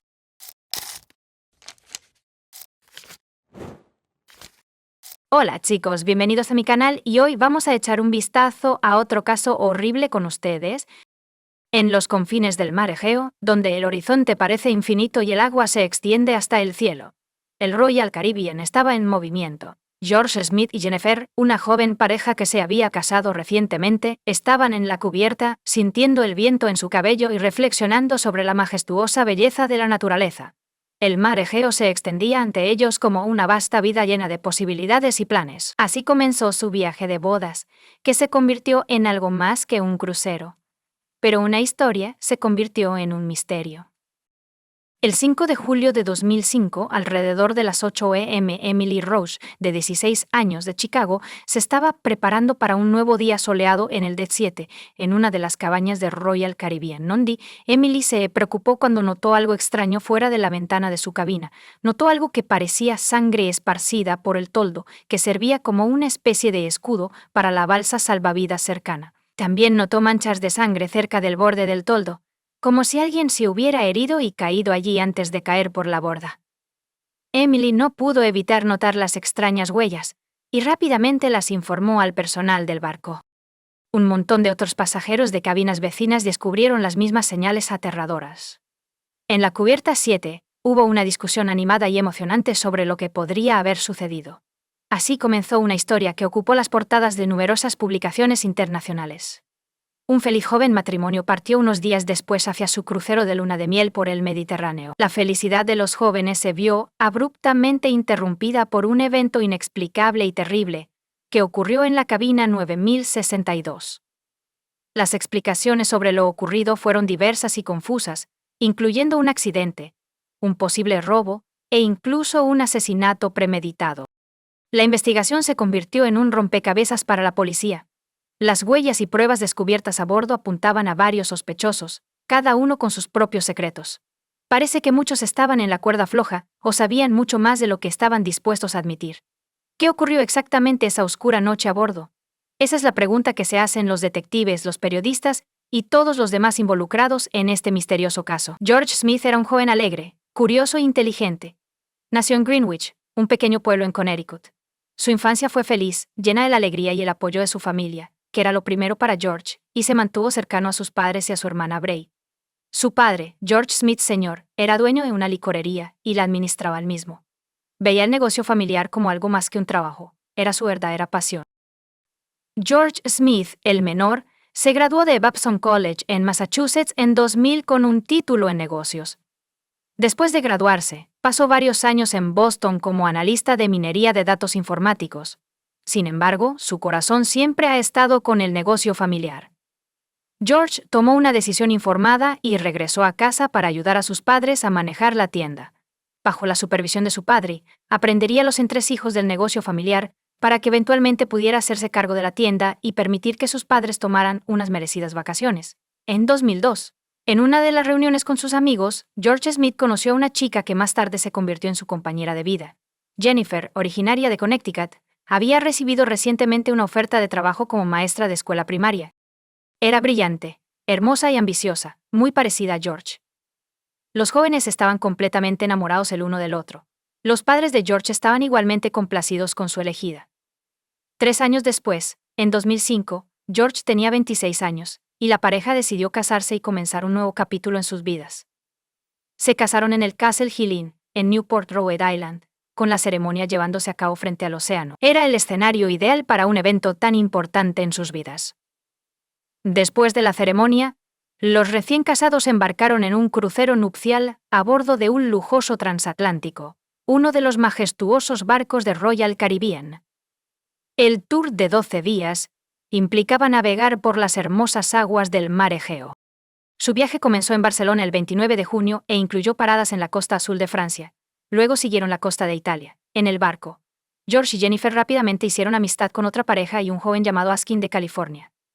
Josh Askin, un joven de 20 años con un gran sentido del humor, rápidamente se convirtió en amigo de George, y la pareja disfrutó pasar tiempo juntos. Cuando el transatlántico atracó frente a la costa italiana el 1 de julio, decidieron desembarcar y divertirse juntos. El 1 de julio, los jóvenes pasaron todo el día recorriendo la isla, paseando por las estrechas calles de su casco antiguo, nadando en el G11 más limpio, y degustando la cocina local y las acogedoras tabernas. Disfrutaron de la compañía mutua y del hermoso entorno. Mykonos dejó recuerdos inolvidables en sus corazones, y planean seguir divirtiéndose juntos en la cubierta del barco esta noche. Después de una cena romántica, George y Jennifer se volvieron a conectar con sus amigos por teléfono. La compañía Mary decidió unirse y reírse a carcajadas para recordar esta parte exótica del mundo. La velada estuvo llena de risas y emoción. Después de disfrutar de deliciosos aperitivos y bebidas, los recién casados, acompañados por Josh Askin, fueron a divertirse en el casino del barco. George y Josh disfrutaron sentándose en la mesa de craps. También se divirtieron durante todo el juego, y Jennifer disfrutó especialmente jugando en la mesa de póker. Al final de la noche, los recién casados habían perdido una cantidad significativa de dinero sin ningún remordimiento. Se rieron de haber perdido, después de todo, era su luna de miel. Después de que el casino cerró, los amigos supuestamente decidieron continuar su noche de fiesta. El último video de George fue grabado alrededor de las 2:30 a.m. en una de las numerosas cámaras de vigilancia del barco. El video mostraba a George saliendo del casino, pero eso no significaba que regresara a su cabaña. Una trama misteriosa comenzó a desarrollarse en la mañana del 5 de junio de 2005, en la isla griega de Mykonos. George Smith, de 26 años, un recién casado en un crucero por el Egeo con su esposa Jennifer, desapareció. Según los informes, George se estaba divirtiendo mucho anoche, disfrutando de la divertida y lujosa atmósfera del crucero. Todo parecía inofensivo esa noche, pero la secuela fue mucho más oscura. El capitán del barco investigó la cabina debajo de la ventana, donde se habían descubierto extrañas huellas, así como el lugar en la cubierta. No había nadie dentro de la cabina. Las huellas y pruebas disponibles sugerían que había ocurrido algo grave. La posible desaparición de los recién casados estaba vinculada a la violencia. La noticia se difundió rápidamente entre todos los visitantes del transatlántico, y hubo pánico a bordo del barco. Los pasajeros estaban perturbados por los extraños eventos, y el 7 de diciembre fue cerrado. Nadie podía entrar o salir de sus cabinas. La tripulación del barco registró minuciosamente cada establecimiento del transatlántico con la esperanza de encontrar a George y Jennifer. Tras el descubrimiento de sangre se pensó que los recién casados habían desaparecido misteriosamente. Tomó el control de la situación. El oficial superior fue a su sala de estado para investigar qué estaba pasando, basado en todas las pistas disponibles. Se especuló que George podría haberse caído por la borda del barco. Mientras tanto, en el otro lado del barco la búsqueda de la joven pareja continuaba. A las 10 de la mañana, Jennifer fue descubierta en el spa del barco, donde estaba disfrutando de una sesión de masaje preestablecida. Su expresión facial transmitió una profunda sorpresa y preocupación. Ella afirmó no saber el paradero de su esposo y no lo había visto desde la noche anterior. Jennifer reveló que cuando se despertó esta mañana, su esposo no estaba presente. Al principio, no pensó que fuera inusual porque él había pasado la noche con amigos y se despertó en otra cabaña. Así que fue a un spa en lugar de buscar a su esposo, sin preocuparse por su ausencia. Al mediodía, las autoridades turcas llegaron a bordo para comenzar una investigación. El capitán del barco tranquilizó a los pasajeros preocupados, afirmando que los eventos inusuales requerían la cooperación con las autoridades locales. Él enfatizó que era un paso necesario para aclarar la situación y expresó optimismo de que se resolvería pronto. Los oficiales de policía comenzaron a interrogar a la esposa del hombre desaparecido, Jennifer. Su comportamiento agitado y su aparente falta de conocimiento sobre su esposo la convirtieron en la principal sospechosa. Ella declaró que no había visto a George desde la noche anterior, y que hombres con uniformes blancos de Royal Caribbean habían llegado a su puerta, anunciando que su esposo podría haberse caído por la borda. También notaron sangre en la tolda del barco. Después de eso, no había lugar para la duda. Algo terrible le había ocurrido a George. Los investigadores examinaron la cabina 9062 a bordo del crucero. Esta cabina estaba hecha un desastre. Quizás fue el resultado de una búsqueda apresurada, o incluso de una lucha.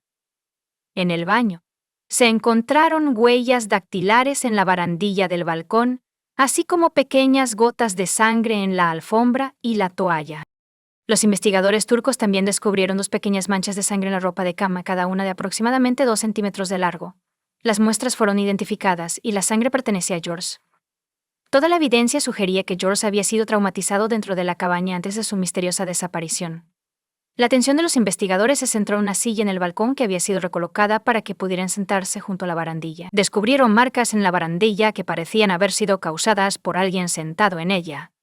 Muchos, incluido el capitán del barco, sospechaban que George se había caído del balcón. Sin embargo, la alta barandilla y la presencia de sangre en la tolda del barco y dentro de la cabina levantaron sospechas de que había ocurrido un asesinato. Investigar. Los investigadores comenzaron a reconstruir los eventos de esa noche, intentando determinar con quién estaba pasando el tiempo George y qué pudo haber causado la tragedia. La investigación apenas había comenzado, pero estaba claro que se trataba de una historia compleja y oscura llena de misterios y giros inesperados. Cuando las autoridades turcas abordaron el barco para investigar la desaparición de George Smith, decidieron comenzar interrogando al grupo de chicos con quienes los recién casados habían pasado la noche anterior. La situación seguía siendo misteriosa y cualquier detalle podría ser crucial para resolverla. Los miembros de la compañía revelaron que George y Jennifer habían bebido demasiado esa trágica noche. Según ellos, George estaba intoxicado, así que lo ayudaron a regresar a su cabaña, donde lo acostaron, le quitaron los zapatos y lo dejaron solo. También dijeron que no podían encontrar a Jennifer y asumieron que había regresado a la cabaña más tarde. Sin embargo, el testimonio de Josh Askin contiene una serie de discrepancias. Afirmó que presenció a Jennifer salir con un empleado del casino llamado Lloyd. Josh creía que ellos dos tenían una conexión apasionada, y no hicieron ningún esfuerzo por ocultar sus sentimientos en presencia de Georgia. Sin embargo, las grabaciones de las cámaras de video revelaron que Jennifer se alejó tambaleándose a las 3:30 am, dejando a George con sus nuevos amigos, y los datos de la tarjeta de Lloyd indicaron que regresó a su cabaña a las 3:25 am, como confirmó su novia, a quien despertó al entrar en la cabaña. Estas discrepancias plantearon preguntas adicionales para los investigadores, llevándolos a creer que Josh Askin podría tener sus propias razones para ocultar información crítica. La investigación continuó y con cada nuevo detalle, la historia se volvía cada vez más misteriosa. Greg Rosenberg, un joven de 19 años, estaba en un crucero con su familia y amigos con esta compañía, que también empleaba a su primo Zach Rosenberg y a un amigo cercano, Rustislav Kaufman. Todos ellos, a pesar de sus raíces rusas, poseían pasaportes estadounidenses y vivían en la ciudad de Nueva York. La emoción comenzó en el casino, donde Jennifer y Greg Rosenberg decidieron probar suerte en el póker. La apuesta mutua continuó hasta altas horas de la noche. Cuando el casino cerró a las 2:30 am, el grupo de chicos decidió seguir divirtiéndose juntos. Fueron a la discoteca y continuaron bailando y consumiendo alcohol. Lloyd, el gerente del casino, también fue visto en su lugar de trabajo. Se unió a la diversión mientras el joven continuaba con su entretenimiento nocturno. Los eventos de la noche, según lo descrito por los testigos, comienzan a divergir a medida que los miembros individuales del grupo se dispersan hacia sus cabañas. Profundamente en la noche, los chicos estaban visiblemente ebrios y alborotados. Según las normas de orden del barco, se bloqueará la entrega a las personas que sean ruidosas y se comporten de manera inapropiada. Cuando el personal del barco se negó a servir a los pasajeros ebrios, los jóvenes recordaron que tenían una botella de absenta comprada en un paseo en la isla de Mykonos. Sin embargo, a los pasajeros del crucero no se les permitía consumir su propio alcohol. Josh finalmente regresa a su cabina en el mismo piso para recuperar una botella especial de absenta que había planeado usar. Resultó que la absenta era inusualmente fuerte, con un contenido de alcohol de más del 70%, convirtiéndola en una de las bebidas más potentes disponibles. George decide ayudar a su amigo y esconde la botella detrás de la cinturilla de sus pantalones cortos. Después de las 3 de la mañana, cuando el liner ya estaba completamente silencioso, el astuto conserje notó algo extraño. Un grupo de jóvenes, incluyendo a Greg, Zach, Rustislav, Josh y George, estaban bebiendo absenta. Este incidente no pasó desapercibido y se convirtió en un elemento adicional en la investigación. Sin embargo, no solo los chicos estaban ebrios esa noche. Jennifer, que al principio de la velada parecía relativamente sobria y tranquila, comenzó a cambiar notablemente, empezó a tambalearse e incluso se apoyó en el gerente del casino, Lloyd. Los testigos formaron diversas opiniones sobre su comportamiento. Algunos asumieron que ella estaba intentando mantener el equilibrio, mientras que otros lo percibieron como coqueteo. Tampoco está claro qué pasó después entre los jóvenes esposos. Los testigos informaron de un conflicto entre la pareja.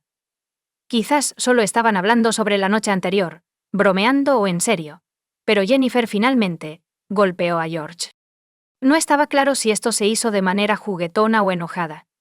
Después de eso, Jennifer se fue de la discoteca. Jennifer, tambaleándose y visiblemente ebria, salió del local de entretenimiento alrededor de las 3:30 am, dejando a George con sus nuevos amigos. Este fue el punto de inflexión de la noche. El testimonio de los testigos del personal fue crucial para determinar los detalles del incidente. El andar tambaleante de Jennifer por el pasillo llamó la atención del conserje, quien anteriormente había notado a los jóvenes disfrutando de su ausencia.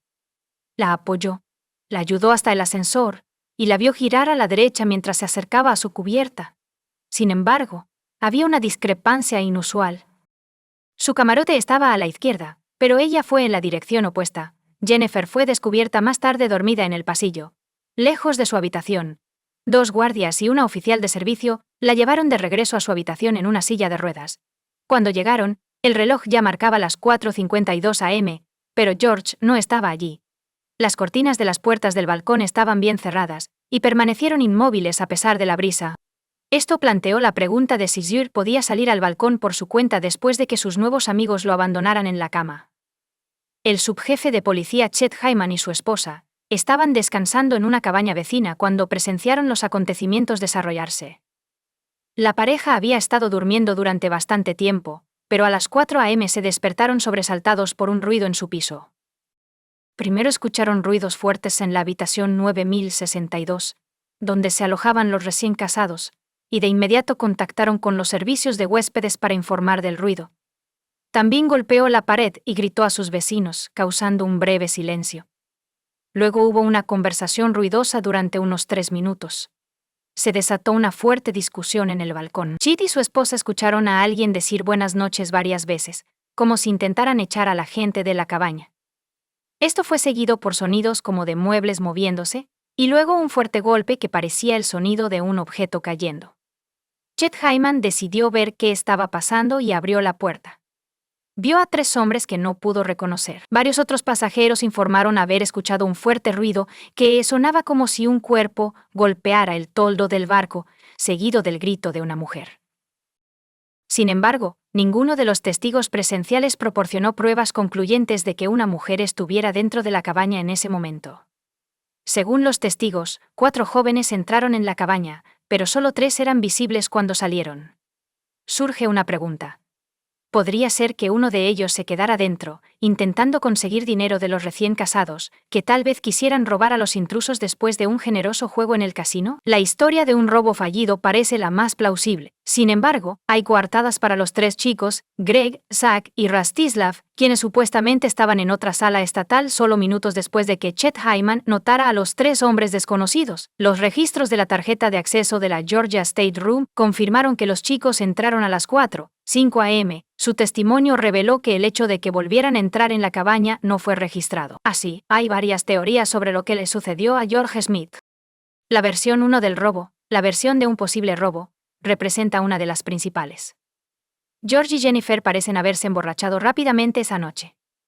Sin embargo, según los testigos, parecían estar sobrios cuando salieron del casino a las 3:30 a.m., pero ya no pudieron regresar a su cabaña por su cuenta, lo que implica un posible consumo de drogas. Esta teoría está respaldada por el testimonio de otros visitantes del casino, quienes afirman que George y Jennifer discutieron abiertamente sobre tener grandes sumas de dinero, posiblemente como regalos de boda o ganancias del casino.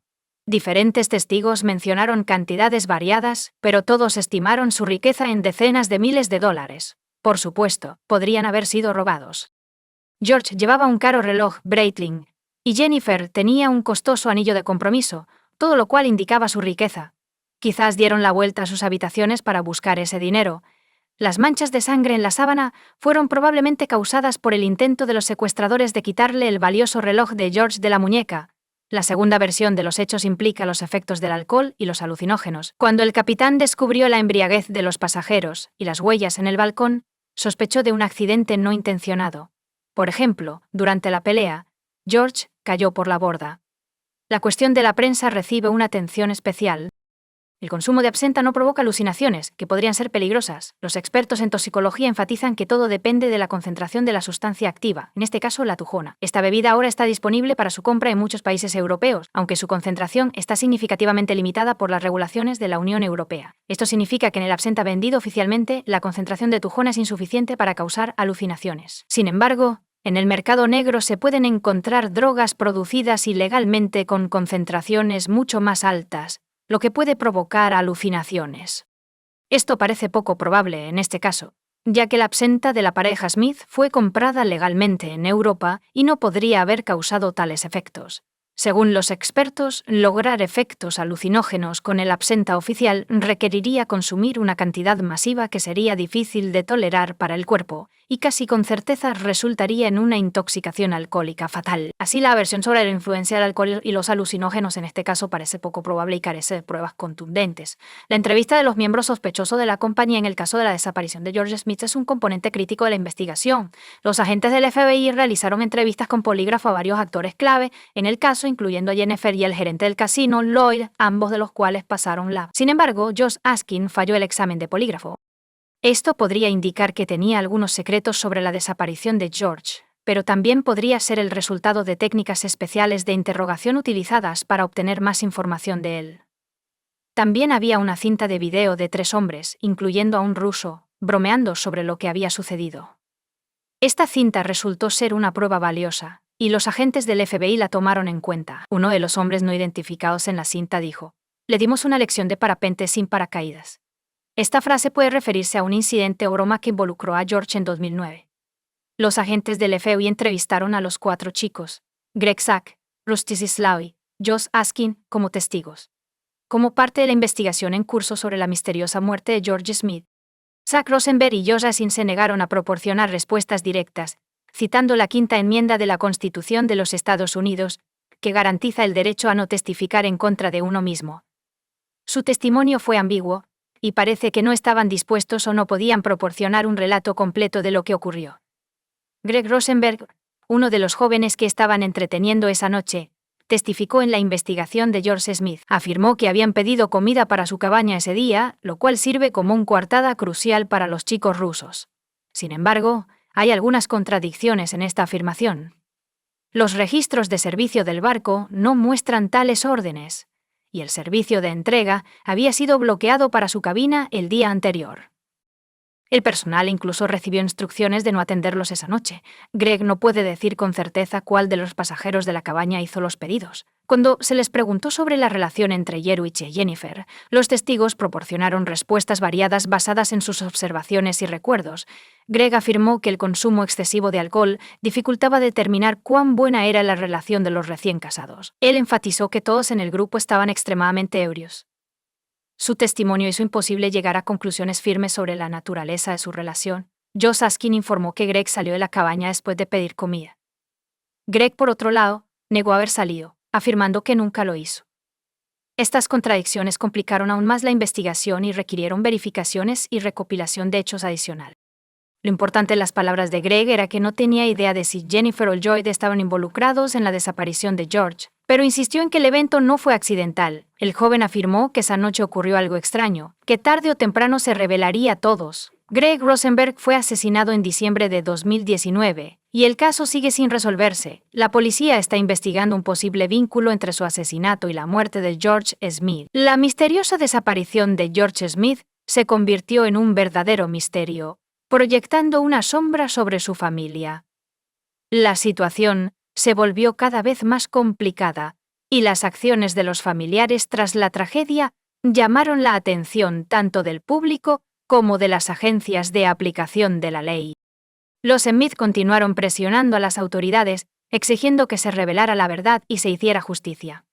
La investigación sobre la desaparición de George fue transferida de la oficina regional del FBI en Connecticut a la oficina de Nueva York.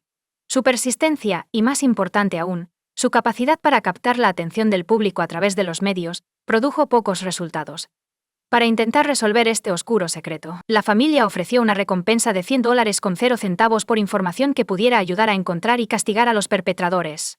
También pidieron un boicot a la compañía del armador, que creían que estaba intentando encubrir el incidente para mantener sus ganancias. La relación entre los padres de George y su joven esposa, Jennifer, estaba tensa. Tras el incidente se inició una investigación exhaustiva sobre su comportamiento.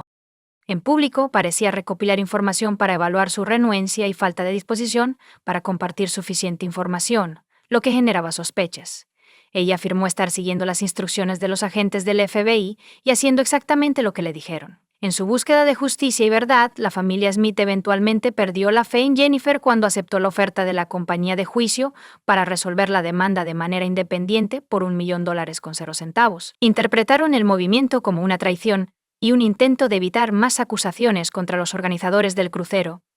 Los Smith estaban decepcionados por la falta de transparencia en la investigación de las autoridades turcas y creían que Jennifer había aceptado la oferta demasiado rápido.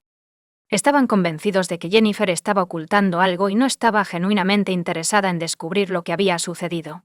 Jennifer afirmó recordar casi nada de la noche después de las 2:30 am, y no tenía idea de que el personal del barco la había encontrado en el pasillo y la había devuelto a su cabina. La familia Smith ha estado insatisfecha con la investigación turca y su fe en la justicia. Escépticos de los hallazgos oficiales decidieron tomar el asunto en sus propias manos y solicitaron la ayuda del científico forense independiente Henry Lee. Henry Lee realizó una serie de estudios en la cabaña y en el balcón, pero los resultados no fueron incluidos en la investigación oficial. Estas investigaciones revelarían información crucial sobre lo ocurrido, potencialmente confirmando una de las dos versiones principales de los eventos: asesinato o accidente. Según Henry Lee, la altura del balcón hace que una caída desde él sea poco probable. Podría haber sido causada por un tercero empujando a George o por la locura de George. Podría haberse subido a la silla por sí mismo y caído. Sin embargo, esta última versión planteó numerosas preguntas y preocupaciones. El experto planeaba realizar un experimento utilizando un maniquí para simular una caída desde el balcón. Sin embargo, el propietario del transatlántico rechazó esta solicitud. Los familiares de George afirman que esta decisión se tomó para frustrar sus esfuerzos por descubrir la verdad. Henry Lee también realizó investigaciones en la cabaña, en el balcón y a bordo del barco. Sin embargo, los hallazgos de estas investigaciones permanecieron fuera del alcance del público. Al mismo tiempo, el FBI intervino y lanzó su propia investigación. Muchos de sus hallazgos y descubrimientos también se mantienen en secreto. El FBI se centró claramente en los 4 jóvenes que pasaron la noche con George Josh Askin y los 3 rusos, Greg, Zach Rosenberg y Rustislav Kaufman. Su testimonio fue en gran medida inconsistente con el de los otros testigos, lo que hace que la situación sea inusual y desconcertante. La desaparición de George Smith sigue siendo un misterio, con circunstancias desconocidas. Con una larga investigación y numerosas teorías, la familia Smith y sus seres queridos continúan buscando la verdad. Inicialmente sospecharon de Jennifer, pero eventualmente se convencieron de su inocencia y aumentaron la cantidad de la indemnización en la demanda contra la empresa. Esta suma fue dividida entre los miembros de la familia y obtuvieron la liberación de los resultados de la investigación de la compañía naviera, incluyendo las declaraciones de los testigos y otra información. Jennifer se quedó con los recuerdos de su primer esposo, así que se dedicó a organizaciones benéficas en su memoria con la esperanza de hacer el bien. Unos años después, se volvió a casar.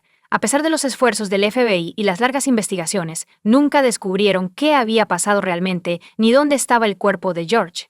Eventualmente, el caso fue cerrado y el incidente fue declarado un accidente. El FBI determinó que no había suficientes pruebas para continuar la investigación. Según el comunicado oficial del Buró Federal de Investigaciones, el misterio que rodea la desaparición de George Smith sigue sin resolverse. Su familia sigue buscando respuestas sobre la causa de su muerte. La incapacidad de honrar la memoria de George en su tumba es agonizante para sus seres queridos, y siguen con la esperanza de que algún día podrán resolver el misterio y conocer la verdad. Comparte tu opinión con nosotros en los comentarios y suscríbete al canal para más contenido.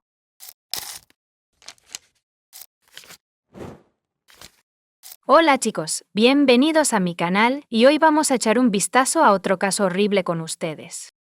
Esta historia ocurrió en 2002.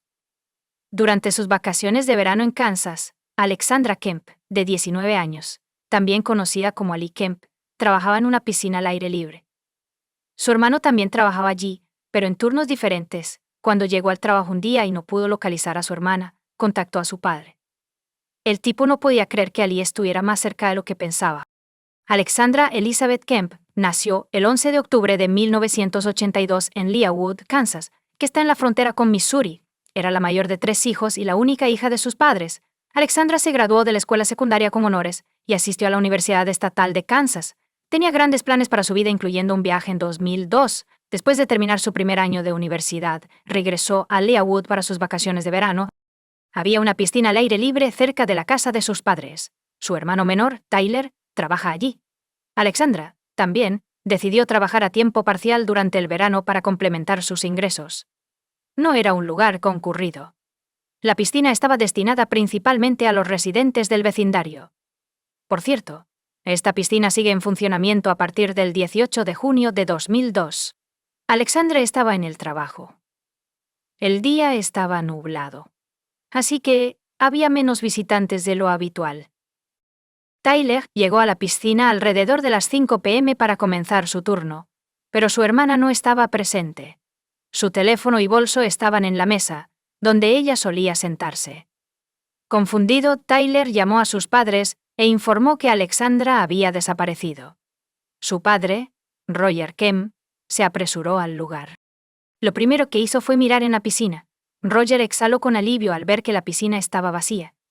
Roger luego fue a una pequeña sala de bombas cerca de la piscina, que contenía varios equipos de purificación de agua, una escalera y otros artículos. Una vez dentro, el hombre miró a su alrededor pero no vio nada sospechoso. Pero luego notó una pierna sobresaliendo de debajo de la lona. Corriendo y levantando la lona, Roger vio a su hija brutalmente golpeada. Estaba desnuda de la cintura para abajo, con numerosos moretones en la cara y el cuerpo.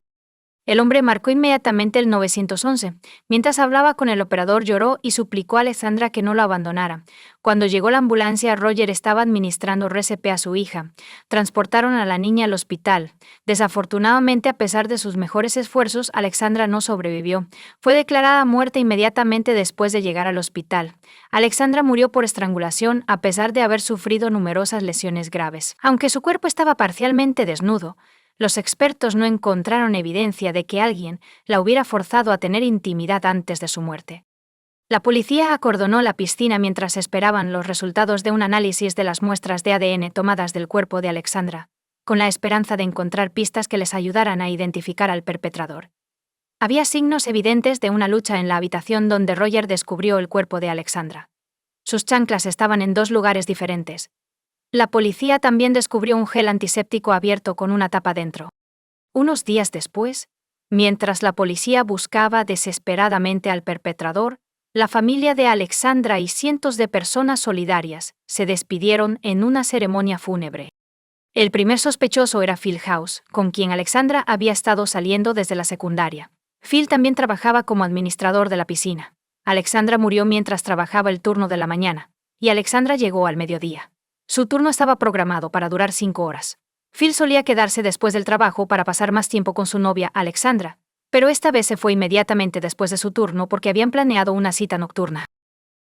Como se mencionó anteriormente, el hermano de Alexandra llegó al trabajo y la encontró ya bajo una lona en la sala de bombas. Sin embargo, Phil tenía una coartada sólida, por lo que la policía lo eliminó rápidamente de la lista de sospechosos. Hablando con los detectives, él declaró que a Alexandra no le gustaba estar sola. Los cortacésped la miraban frecuentemente y trataban de coquetear con ella. La policía interrogó a los cortacésped, pero todos los hombres tenían una coartada. Sin embargo, no era un callejón sin salida absoluto. Varios hombres informaron haber visto a un extraño sentado en los arbustos con una cámara de video, probablemente observando a las chicas y sus trajes de baño. Vieron a este hombre cerca de la piscina el día antes de que Alexandra muriera.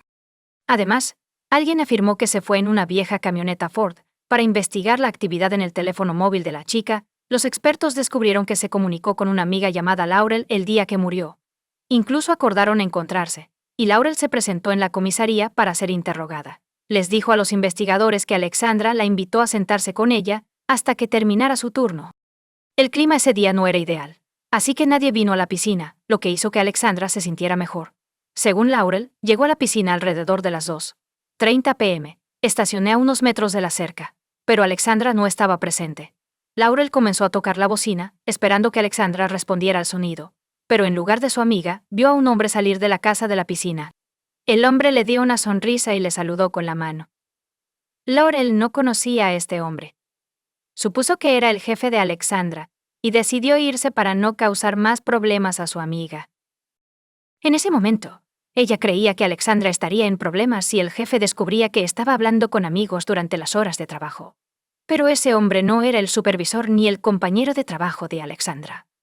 La policía estaba casi segura de que Laurel había visto al criminal basándose en su descripción del boceto del sospechoso realizado por el artista forense. La policía estaba buscando a un hombre blanco de 30 años, de complexión robusta, con cabello corto y castaño, que conducía una camioneta Ford de 1980. Las autoridades recibieron numerosas pistas. Una persona afirmó que el hombre llamado James era heterosexual, se parecía mucho al boceto del sospechoso, conducía una vieja camioneta Ford y trabajaba como mecánico a unos 20 minutos de la piscina. Cuando la policía encontró al hombre y lo llevó a la estación, quedaron asombrados por su parecido con el retrato hablado basado en la descripción de Laurel. James negó estar involucrado en la muerte de Alexandra Kemp. El empleador del hombre confirmó su coartada, afirmando que James estaba en el trabajo el día en que murió Alexandra. Como resultado, lo despidieron de manera más directa. Mientras tanto, la policía recibió un informe de laboratorio que reveló ADN masculino en un tubo de gel antiséptico encontrado en la escena del crimen y en el cuerpo de Alexandra. Sin embargo, fue ineficaz porque la policía no encontró coincidencias en las bases de datos cuando buscaron estas muestras. Los amigos, la familia y el novio de Alexandra fueron oficialmente excluidos de la lista de sospechosos porque su ADN no coincidía con las muestras de ADN descubiertas El padre de Alexandra, Roger Kemp, fue la fuerza impulsora detrás de esta investigación. Perder a su amada hija le despojó del sentido de la vida, pero lo recuperó al proponerse como objetivo encontrar a la persona que mató a Alexandra. En una entrevista, Roger afirmó que tienes dos opciones: quedarte en la cama y cubrirte con la manta o salir y luchar. Decidí luchar. La perseverancia y tenacidad de Roger impresionaron al departamento de policía, por lo que se le dio su propio espacio en la comisaría, donde recopilaba toda la información que recibía y compartía posibles pistas con la investigación. Después de revisar todas las pistas disponibles, Roger y los investigadores contactaron a los productores del programa de televisión America's Most Wanted y solicitaron que se produjera un episodio sobre la muerte de Alexandra. Los creadores aceptaron. Una vez fue el programa de televisión más largo, con 24 temporadas. Después de que se emitió la historia de Alexandra, la policía comenzó a recibir cientos de llamadas con información. Investigaron todas las pistas, pero ninguna de ellas condujo a un avance. La investigación terminó en un callejón sin salida. En febrero de 2003, 8 meses después de la muerte de Alexandra, apareció una nueva pista, aparentemente sólida. Como resultado de la actividad de búsqueda, un hombre ha sido arrestado en Utah.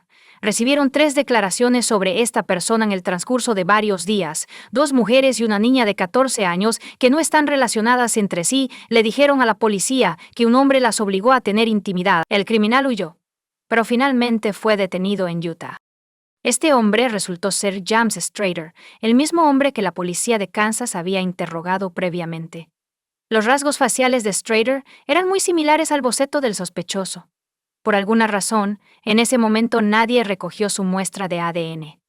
Quizás nadie lo hizo porque el jefe de Strader convenció a la policía de que él estaba en el trabajo el día del crimen y no había salido. Todos pensaban que el caso de Alexandra Kemp estaba a punto de resolverse, pero Strader negó cualquier implicación en su muerte. Admitió que se parecía mucho al retrato del sospechoso, pero afirmó que no había estado cerca de la piscina ese día. Proporcionó una muestra de ADN para su análisis. Sin embargo, el resultado decepcionó a todos. Su ADN no coincidía con el encontrado en el cuerpo de Alexandra ni en el tubo de gel antiséptico. Terminaré en prisión por cargos no relacionados. Y la investigación del caso de Alexandra Kemp se estancó una vez más. Alexandra murió hace un año y la policía aún no tiene sospechosos. Roger Kemp y Phil House, el hombre con el que Alexandra estaba saliendo, continuaron su lucha por la justicia. Phil, presidente de la comunidad estudiantil, distribuyó el retrato del sospechoso por correo electrónico a estudiantes de otras universidades. También solicitó que los estudiantes de otras instituciones educativas vean un episodio de America's Most Wanted con Alexandra Kemp. Sin embargo, a pesar de los mejores esfuerzos de sus familiares y la policía, no se logró nada. Ha pasado otro año. Roger Kemp se negó a rendirse y continuó luchando por la justicia de su hija. Se puso en contacto con America's Most Wanted nuevamente, esta vez solicitando que se repitiera el episodio sobre la muerte de Alexandra. Cuando los creadores le preguntaron a Roger si había alguna nueva información en el caso, él respondió: no. Tal determinación de un padre que perdió a su hija impresionó a los creadores del programa. Por lo tanto, el episodio se volvió a emitir. Después de eso, la policía recibió un alto volumen de llamadas. Roger ofreció una recompensa de $25,000, con 0 centavos por cualquier información que pudiera ayudar a identificar a la persona que mató a Alexandra. La ciudad de Leawood lo aumentó a $50,000 con 0 centavos. Roger también publicó una imagen del boceto de su hija de los sospechosos junto con información sobre la recompensa en los periódicos. Un día, estaba conduciendo por la autopista y notó las vallas publicitarias. En ese momento, Roger se dio cuenta de que una valla publicitaria era una excelente manera de llamar la atención. Comenzó a llamar a agencias de publicidad para ver cuánto costaría colocar la información necesaria en una de las vallas publicitarias. Una de las agencias con las que Roger se puso en contacto fue Lamar Advertising Company. Cuando el dueño de la empresa se enteró de que Roger Kemp quería alquilar una valla publicitaria, se negó a aceptar su dinero. En su lugar, le dijo que podía publicar información de forma gratuita en múltiples vallas publicitarias. Roger decidió publicar un boceto del sospechoso y la información sobre la recompensa en vallas publicitarias cerca de una de las autopistas más transitadas del estado. La policía recibió cientos de pistas que tomaron tiempo en investigar. Al mismo tiempo, algunas pistas se referían al mismo hombre. 2 personas no relacionadas informaron sobre Teddy Hoover, el dueño de una vieja camioneta Ford. El hombre trabajaba en el mantenimiento de piscinas, y se parece al boceto del sospechoso. Tantas coincidencias no podían ser una casualidad. Así que la policía comenzó a buscar a un hombre llamado Teddy Hoover. Descubrieron su dirección en Kansas y fueron allí de inmediato. Hoover abrió la puerta. Estaba sorprendido y visiblemente nervioso, pero no era su culpa. Muchas personas se ponen nerviosas cuando la policía llama a su puerta. Preguntaron por su paradero el 18 de junio de 2002. Como era de esperar, el hombre respondió que no podía recordar porque habían pasado 2 años. Pocas personas recordarán dónde estaban en un día específico hace varios años. Hoover también negó cualquier participación en el mantenimiento de la piscina donde trabajaba Alexandra. No obstante, los detectives le pidieron que proporcionara voluntariamente una muestra de su ADN para eliminarlo de la lista de sospechosos. Hoover respondió que necesitaba consultar a un abogado antes de proceder. Dijo que llamaría a la policía él mismo después de consultar con un abogado. Aproximadamente un día después, el abogado de Hoover contactó a los investigadores, afirmando que su cliente estaba preocupado por la posibilidad de que su muestra terminara en la base de datos.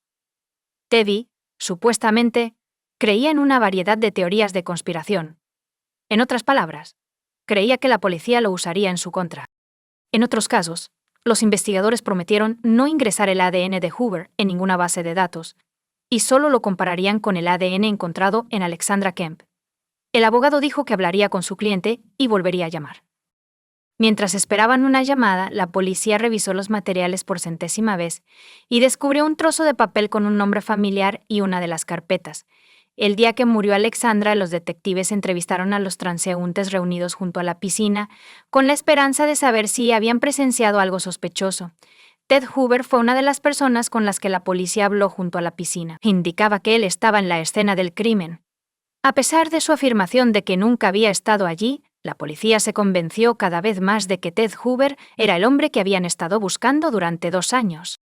Después de varios días de espera, los investigadores contactaron al abogado de Hoover y le preguntaron si su cliente estaba dispuesto a proporcionar una muestra de su ADN.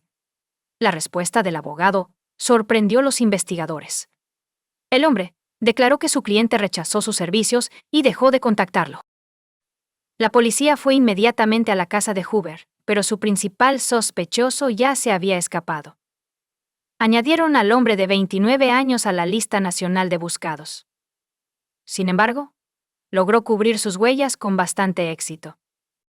Las vallas publicitarias con la imagen del sospechoso permanecieron en su lugar, y los detectives habían estado buscando a Hoover durante meses sin éxito. En septiembre de 2004, un hombre llamó a la policía y afirmó tener información sobre el sospechoso. Afirmó conocer el nombre de la novia de Teddy, con quien vivía en Kansas. Los detectives decidieron identificar a esta mujer, pero descubrieron que ella dejó el estado alrededor del mismo tiempo en que Hoover huyó. El nombre de la mujer era Laura Barr, y el Servicio Postal de los Estados Unidos informó a la policía del estado de Kansas que ella estaba recibiendo correo en Litchfield, Connecticut. Un hombre llamado Benjamin Appleby también recibía correo en esa dirección. La casa donde vivían estaba en una zona rural remota. La policía estaba segura de que Benjamin Appleby era un seudónimo o el nombre real de Teddy Hoover. En 1997, los detectives contactaron a la Policía Estatal de Connecticut y les pidieron que ayudaran en la búsqueda de Appleby. El hombre tenía problemas legales en Connecticut, y se emitió una orden de arresto en su contra. El hombre se expuso frente a una escolar. Sin embargo, Benjamin huyó del estado y la policía no pudo localizarlo. Con una orden de arresto, los detectives se dirigieron a la dirección de entrega de correo de Benjamin Appleby. Descubrieron al hombre en casa y lo arrestaron de inmediato, ya que el detective de Kansas sospechaba que Benjamin Appleby y Teddy Hoover eran la misma persona. En 1997, Appleby tuvo problemas legales en Connecticut. Él huyó del estado y vivió como Teddy Hoover. Pero cuando los detectives en Kansas quisieron una muestra de su ADN para determinar su implicación en la muerte de Alexandra Kemp, Regresó a Connecticut, comenzó a vivir bajo su verdadero nombre e intentó mantener un perfil bajo, asumiendo que todos se habían olvidado de sus fechorías. Appleby se negó a ser extraditado a Kansas, así que los detectives de Leawood viajaron a Connecticut, suponiendo que nuevamente declare su inocencia. Los detectives lo engañaron. Antes de llevar al hombre a la sala de interrogatorios, colgaron fotos de la escena del crimen, así como fotos de Alexandra y Appleby, y colocaron carpetas en la mesa con su nombre. La policía hizo grandes esfuerzos para darle la impresión de que la investigación era exhaustiva. Cuando el hombre llegó a la sala de interrogatorios, se quedó sin palabras. Uno de los detectives preguntó: ¿Qué crees que pasará después de que obtengamos una muestra de tu ADN? Appleby se echó a llorar y asumió la responsabilidad de la muerte de Alexandra. Relató los acontecimientos del nublado día de junio. Benjamin notó a Alexandra, y ella le pareció atractiva. Decidió coquetear con ella, y cuando ella entró en la sala de bombas, la siguió y cerró la puerta impidiendo que saliera. Appleby tocó a la chica, y ella le devolvió el golpe. La golpeó y la estranguló por humillación. Alexandra perdió el conocimiento, y Appleby decidió satisfacer su lujuria desnudándola parcialmente. Tomó un tubo de gel antiséptico del botiquín de primeros auxilios y tenía la intención de usarlo como lubricante. La amiga de Alexandra, que estaba sentada en el coche detrás de la cerca y tocando el claxon, lo detuvo de llevar a cabo su plan. Tenía miedo de ser atrapado con las manos en la masa, así que cubrió su cuerpo y salió de la habitación. Cuando vio a la amiga de Alexandra, sonrió y saludó. Luego se subió a su camioneta y se marchó. Unas horas más tarde, regresó a la escena del crimen y se unió a la multitud de curiosos reunidos junto a la piscina. El análisis de ADN confirmó que el ADN encontrado en el tubo de gel y en el cuerpo de Alexandra pertenecía a Benjamin Appleby. Así, después de más de 2 años, y en gran parte gracias a los esfuerzos de Roger Kemp, la policía descubrió al hombre que mató a Alexandra. Appleby dijo a los investigadores que estaba dispuesta a admitir plenamente su culpabilidad para cerrar el caso rápidamente y evitar que la familia de Alexandra pasara por otra prueba emocional, pero en la primera audiencia judicial declaró su inocencia, afirmando que confesó bajo presión. Se puede decir mucho, pero discutir el análisis de ADN es inútil. Solo había una muestra de ADN en el cuerpo de la víctima que pertenecía a Benjamin Appleby. Al darse cuenta de esto, sus abogados intentaron persuadir al tribunal de que su cliente no tenía la intención de matar a Alexandra. Dijeron que Benjamin admitió haber matado a Alexandra Kemp, pero negó haberlo hecho intencionalmente. Sin embargo, los expertos forenses recordaron a todos que el criminal había estado estrangulando a la chica durante aproximadamente 10 minutos. Podía haber parado, pero decidió no hacerlo. Según la fiscalía, él vino a la piscina por una razón: para observarla. Desafortunadamente, el 18 de junio de 2002, la piscina estaba turbia y vacía. Appleby aprovechó la situación. En diciembre de 2005, un jurado lo declaró culpable. El tribunal lo condenó a cadena perpetua con la opción de solicitar libertad condicional después de 50 años. Recibió 19 años adicionales por intentar forzarla a tener intimidad. Appleby apeló la decisión del tribunal en 2019 y su sentencia de cadena perpetua por privación de vida en primer grado fue confirmada. El tribunal de apelación dictaminó que un intento de establecer intimidad con Alexandra fue considerado cuando se dictó la primera sentencia.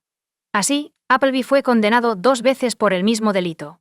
Basándose en esto, el tribunal anuló la segunda condena. Incluso si es liberado bajo libertad condicional, Appleby tendrá 81 años en ese momento.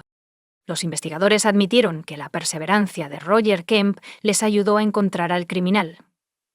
Cuando Appleby estaba en prisión, Roger y su esposa comenzaron una clase de defensa personal para chicas, a través de la cual decenas de miles de chicas y mujeres de todo el país aprendieron técnicas básicas de defensa personal. Las vallas publicitarias no eran un concepto nuevo. En 1991, tras la muerte por estrangulación de Kathy Page, de 34 años, su padre comenzó a colocar vallas publicitarias criticando a la policía. Y esta historia inspiró a los cineastas. 3 anuncios por un crimen. Sin embargo, después de que Roger Kemp publicara un boceto del sospechoso en vallas publicitarias, la gente comenzó a usar este método en todo el país. Además, muchas personas continúan usándolo hoy en día. La persistencia de Roger en la investigación, así como sus esfuerzos posteriores para beneficiar a la sociedad, no pasaron desapercibidos. En la Casa Blanca, recibió la Medalla Presidencial de Ciudadanos del presidente Barack Obama. Roger Kemp, de 77 años, falleció el 1 de marzo de 2022. Hasta su muerte, trabajó para una fundación que lleva el nombre de su hija. Él declaró que consideraría exitosos sus esfuerzos si lograban salvar al menos una persona. Comparte tu opinión con nosotros en los comentarios y suscríbete al canal para más.